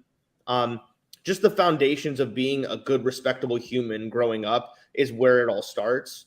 And it's, I mean, I think we should just also say, first off, that it's a shame that this is happening, that this is even a topic of discussion. Like, we have to have this talk about what's going on with an NBA superstar with unlimited potential and charisma, with all the opportunities still ahead of him because he's only 23 or whatever years old. There's still a whole opportunity and lifetime ahead of him, but this is a fork in the road where it's either going to go one way or another. Yep. Totally 100% agree with everybody just said. Yeah. Also, This has been an amazing conversation, like the ability to dive deep, layered on this, and not just look at it from the surface level of the actual video, but also what it indicates in society as a whole. Like, this shit is bigger than basketball sometimes. I also just want to say that part of holding us accountable, because with the social media, like I told Flea yesterday, we have a tendency to just point down to the kids and not realize that with their generation that they don't know what the hell they're talking about. They don't know what they're doing. They don't know. So a part of that was how did they get to that point? Because I grew up with the internet. It just wasn't in my hand. So I think like a lot of, let's say, even in the street, a lot of old school guys point to like, I would never be on Instagram if I was in the street and I had my bro. I seen you with a gold chain and your Benz in a Polaroid picture. That's what I told Flea yesterday. There was always attention seeking people, always, and in every kind of way. Like you see that in American Gangster when he wears the mink coat. Like he wasn't supposed to do that, right? So there was always that moment for anybody, and that's just a street perspective. But and going back to fast forward with Instagram, their logo is a Polaroid picture. It's a Polaroid. It's a Polaroid. Yeah, that's what you used back in the day to clout chase back in the day, quote unquote. It was a Polaroid picture, and that's what everybody would be on in the Feds magazine. That's how I know that you were stunting back in the day. I see the Polaroid picture today. They uploaded on Instagram now. So my thing is, what are we doing to hold ourselves accountable? Because we're just the older generation that has to. Damn, young people are gonna be doing stupid shit anyway. They're gonna go against what we say. That's their nature. You know what I mean? Like that's how I look at it. So I got kids, and I see when they do dumb shit, I'm just like, listen, man, or they just think away. I'm just like, listen, that's not holding yourself accountable. I don't care what anybody tells you. You are have to hold. I don't care how much success you've had. You look in the mirror. Are you satisfied with that? How much are you pushing yourself? Don't do what your friends do. You know what I mean? So a part of it is us too. And that's why we have this platform, this conversation, and try to feel comfortable about it. Because I don't want people feeling uncomfortable. Like, you know, even with Mel, he has the young guy delivery, but he still listens. Like he wants to listen because obviously he's on here with us. You know what I mean? Yeah, and we can close that one out, or go ahead, Gabe. Yeah, no, definitely. The last point is about social media, about how people. It's also causing such a short mind frame of like today's news is gone tomorrow, and people just think like whatever they do will be forgotten about, and there's no like genuine accountability. That's another thing that comes with it. At all. But Phoenix let's talk. Z. Oh yeah, that's Phoenix plays Eve.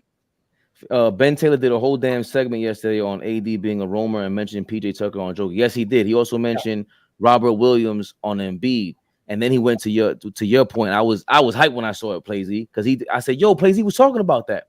Yo, Bryce James is leaving Sierra Canyon. He's the new youngest son of LeBron James, leaves Sierra Canyon High School, and he's going to Campbell Hall. Are you from LA, Gabe? Yeah, born and raised.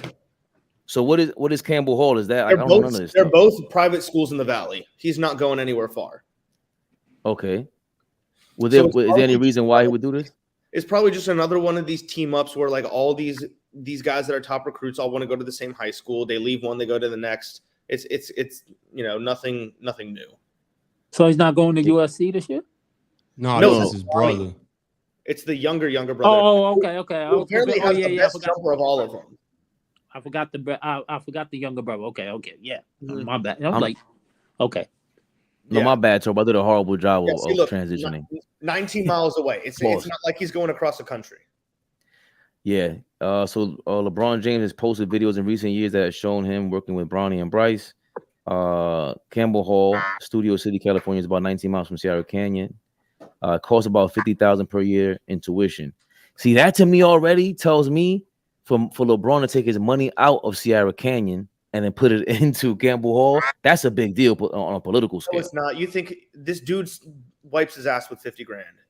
No. Of course, clearly, of course. But the fact that you're taking money out of here and I'm putting it into here, they're not going to miss it. They're not going to miss the money. But who did you like? What does that mean to that school and the people that you know in this new school compared to the old school? Like, what's going on? I think what Gabe says is probably a team up.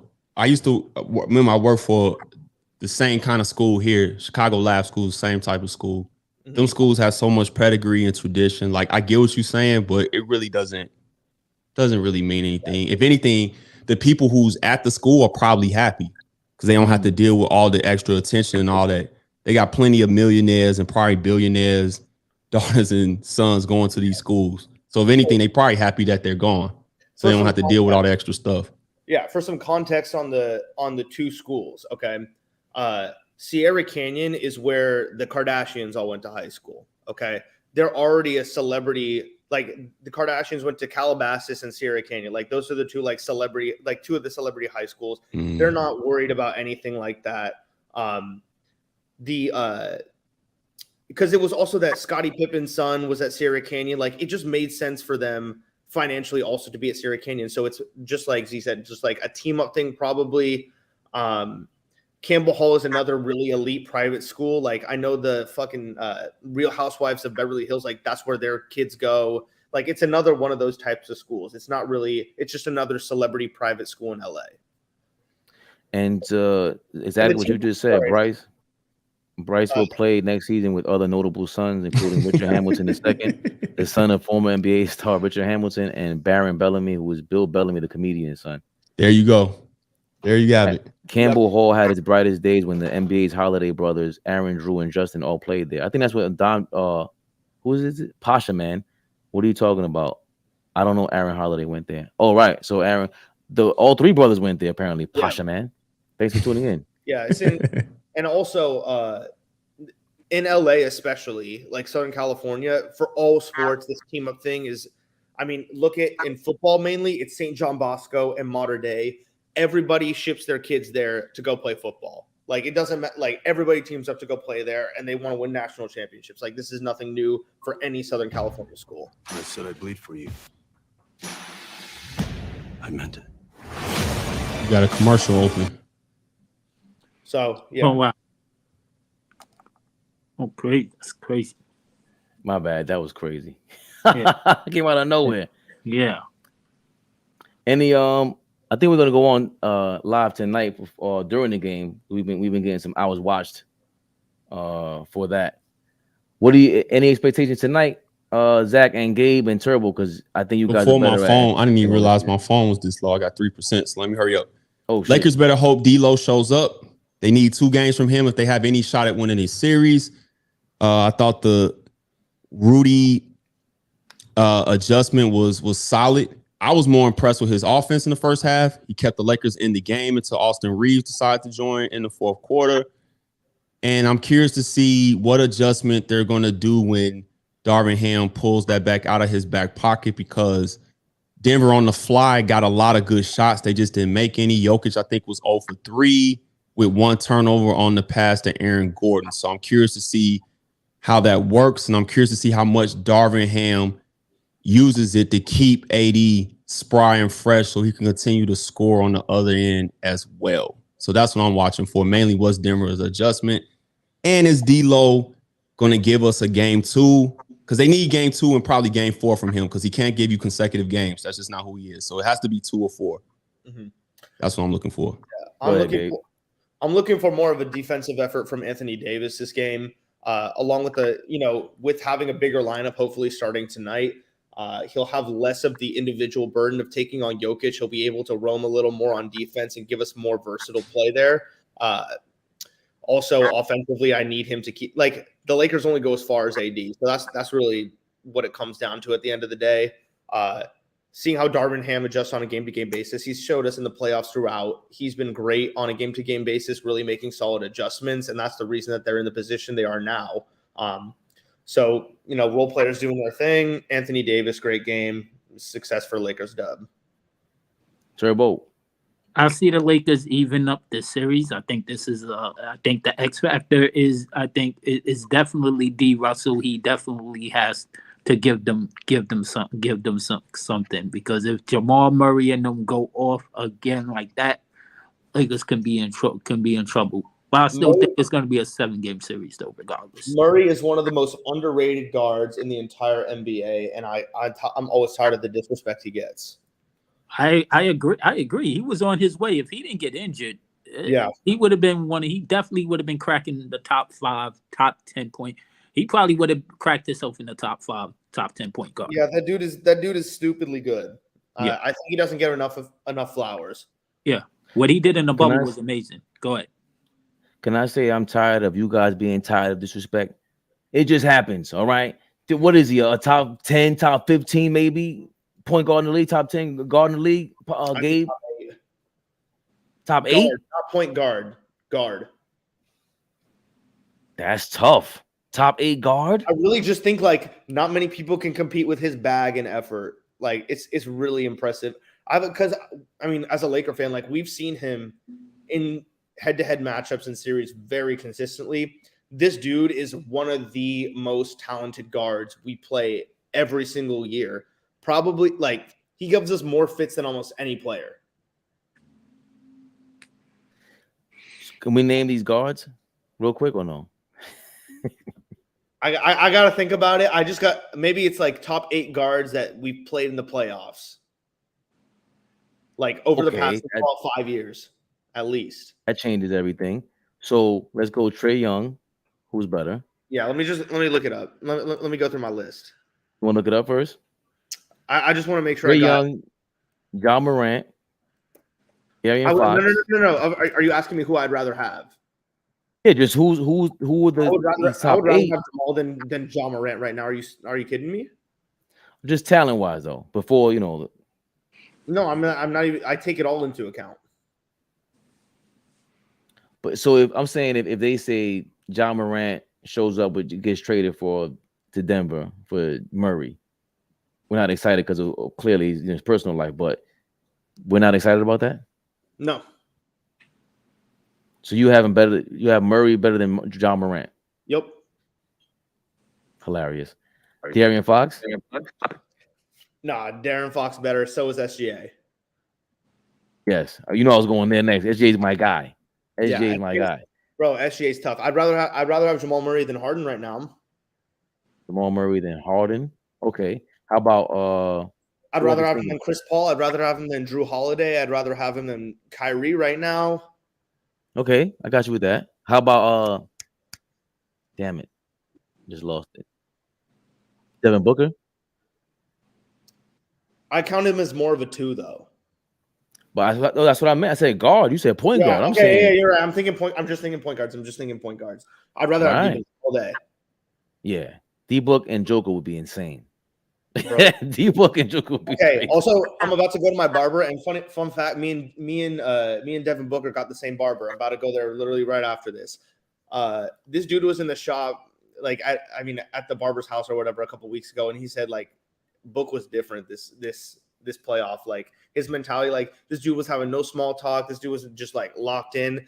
And I mean, I get why they fired Monty Williams as a scapegoat, but I mean, like what more? Yeah, because what more could you ask from Booker and KD? Let's be real. Yes. And they also lost Chris Paul and Ayton. Like people don't give enough credit to that because Ayton's soft and Paul's old, but it's still like for rotation purposes. But I didn't think they were gonna do anything anyway. That depth was gonna kill them regardless. Yeah, people also forget before KD got there, they were sucking wind in the West. Like they weren't gonna do shit. The fact that he did do this did impress me enough to the point where I said he was always a front runner, and I hope he doesn't see this while you're at the barbershop with him or if you bump into him. But hey, Devin, how you doing? Do we keep this up at being at each other same barber? I don't know if that's safe for you guys. Yeah, I mean, we have the same barber, but he usually goes to Book's house. Like he's not in the shop that much. Fair enough. I just always thought he was a front runner, but this year this impressed the shit out of me. And what you just said confirmed everything I said. He never played like this before, ever, in my opinion. Yeah, this was Michael Jordan-esque. Yeah, also like a guard shooting almost 80%. Like that's insane. And it's not layups. Like this is not a big man shooting from 5 feet away. These are contested mid-range jumpers with double teams. And he's buckets. And also, this is the best defensive effort I've seen from him in any playoff series ever. And we got to give him more respect also. Like, we give all these other young players props for being, like, the best player on a team to go to the finals or the conference finals or whatever. Booker was the #1 scorer on Phoenix when they went to go play Milwaukee and really had a great chance at taking them down if Giannis didn't drop 50. That's a good point. I mean, that was game 6, though. I know. I'm just saying, like, Milwaukee was by far the better team that series. I don't think that was ever going to be Phoenix's series to win, but Book got through the West and was the best player on a championship team. And then he's doing this in the playoffs. Like, his progression has been so impressive. And people, he's only 26. Right. He's about to so enter his young prime. still. And that's and we'll close with that because we always end up with the LeBron, Jordan conversation and that je ne sais quoi that we always talk about. That locked in. We used to see Mike locked in that much so often that it was like that's insane. And you can that's what gives credence to him saying I had to take off in '93. I was too tired. I had to retire in '97. I was too tired. Like he's focused like that all the time. It seemed like. And it's Booker just physically didn't.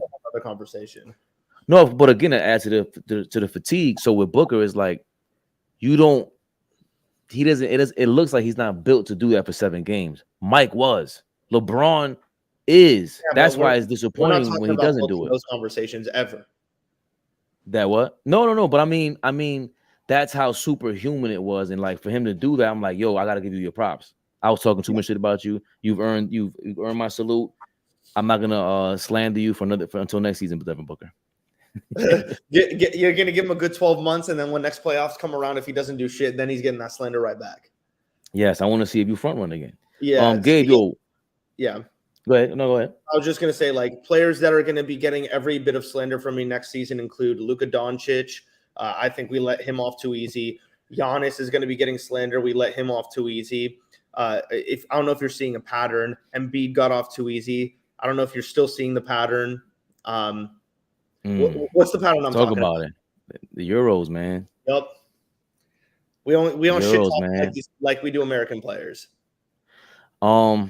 That damn, you're gonna open up a can of worms with that one because I think some of it has to do with the way that we market ourselves. Like I don't see which one of those guys are on social media like that besides Embiid. Like Embiid's the only one. That's taunting. I was gonna say Embiid. Yeah, he's the only one. Embiid's always talking, and he's the first MVP to not make it to a conference finals. He didn't get any smoke from us at all. No, bro. No, I don't think he got any smoke with us. We when Doc got fired, we was on the Doc train more than getting everybody's blaming Doc right now, and Doc deserves plenty of blame. Let's not get that off track. But players got to look at that score sheet and be like, "Damn, bro, I didn't even put up 20 in a game 7, and I'm the MVP." I was running some Olay defense. They're not in the same bracket, man. That whole 1, 2, 3. I always said, like, I don't know. I seen Embiid. Joker's a different conversation with him, man. He just is. Joker's he controls the game. Joker don't give a. He doesn't care, bro. He literally looks like an unathletic. Like if you just saw him, like he looks like an unathletic, uncoordinated goofball. He comes onto the court and gives you, but like Anthony Davis is arguably the best big man defender in the league, and he was sunning him. So I can't wait to see what they do. I want to see what they do to counter the Anthony Davis roaming thing because Golden State couldn't do anything about it because Steph is too small. And now Joker, let's see what he does. Small. Say it again. You think a grandpa aged Draymond Green with gray in his beard is going to do anything about AD? You got another thing coming. Like they put Looney in there, and then it's like, yeah, but he can't score 3 points. Right. So we'll see. But yo, Gabe, I appreciate you jumping on. We usually jump on. I don't know if you subscribe, but we'll probably jump on during the game. Turbo, if he's not doing anything, I appreciate you, Turbo, as usual. All ball, shout out to you, shout out to everybody that joined. I'm an original OG. Right. But you, Gabe, everybody's on IG should be jumping on here. So just subscribe.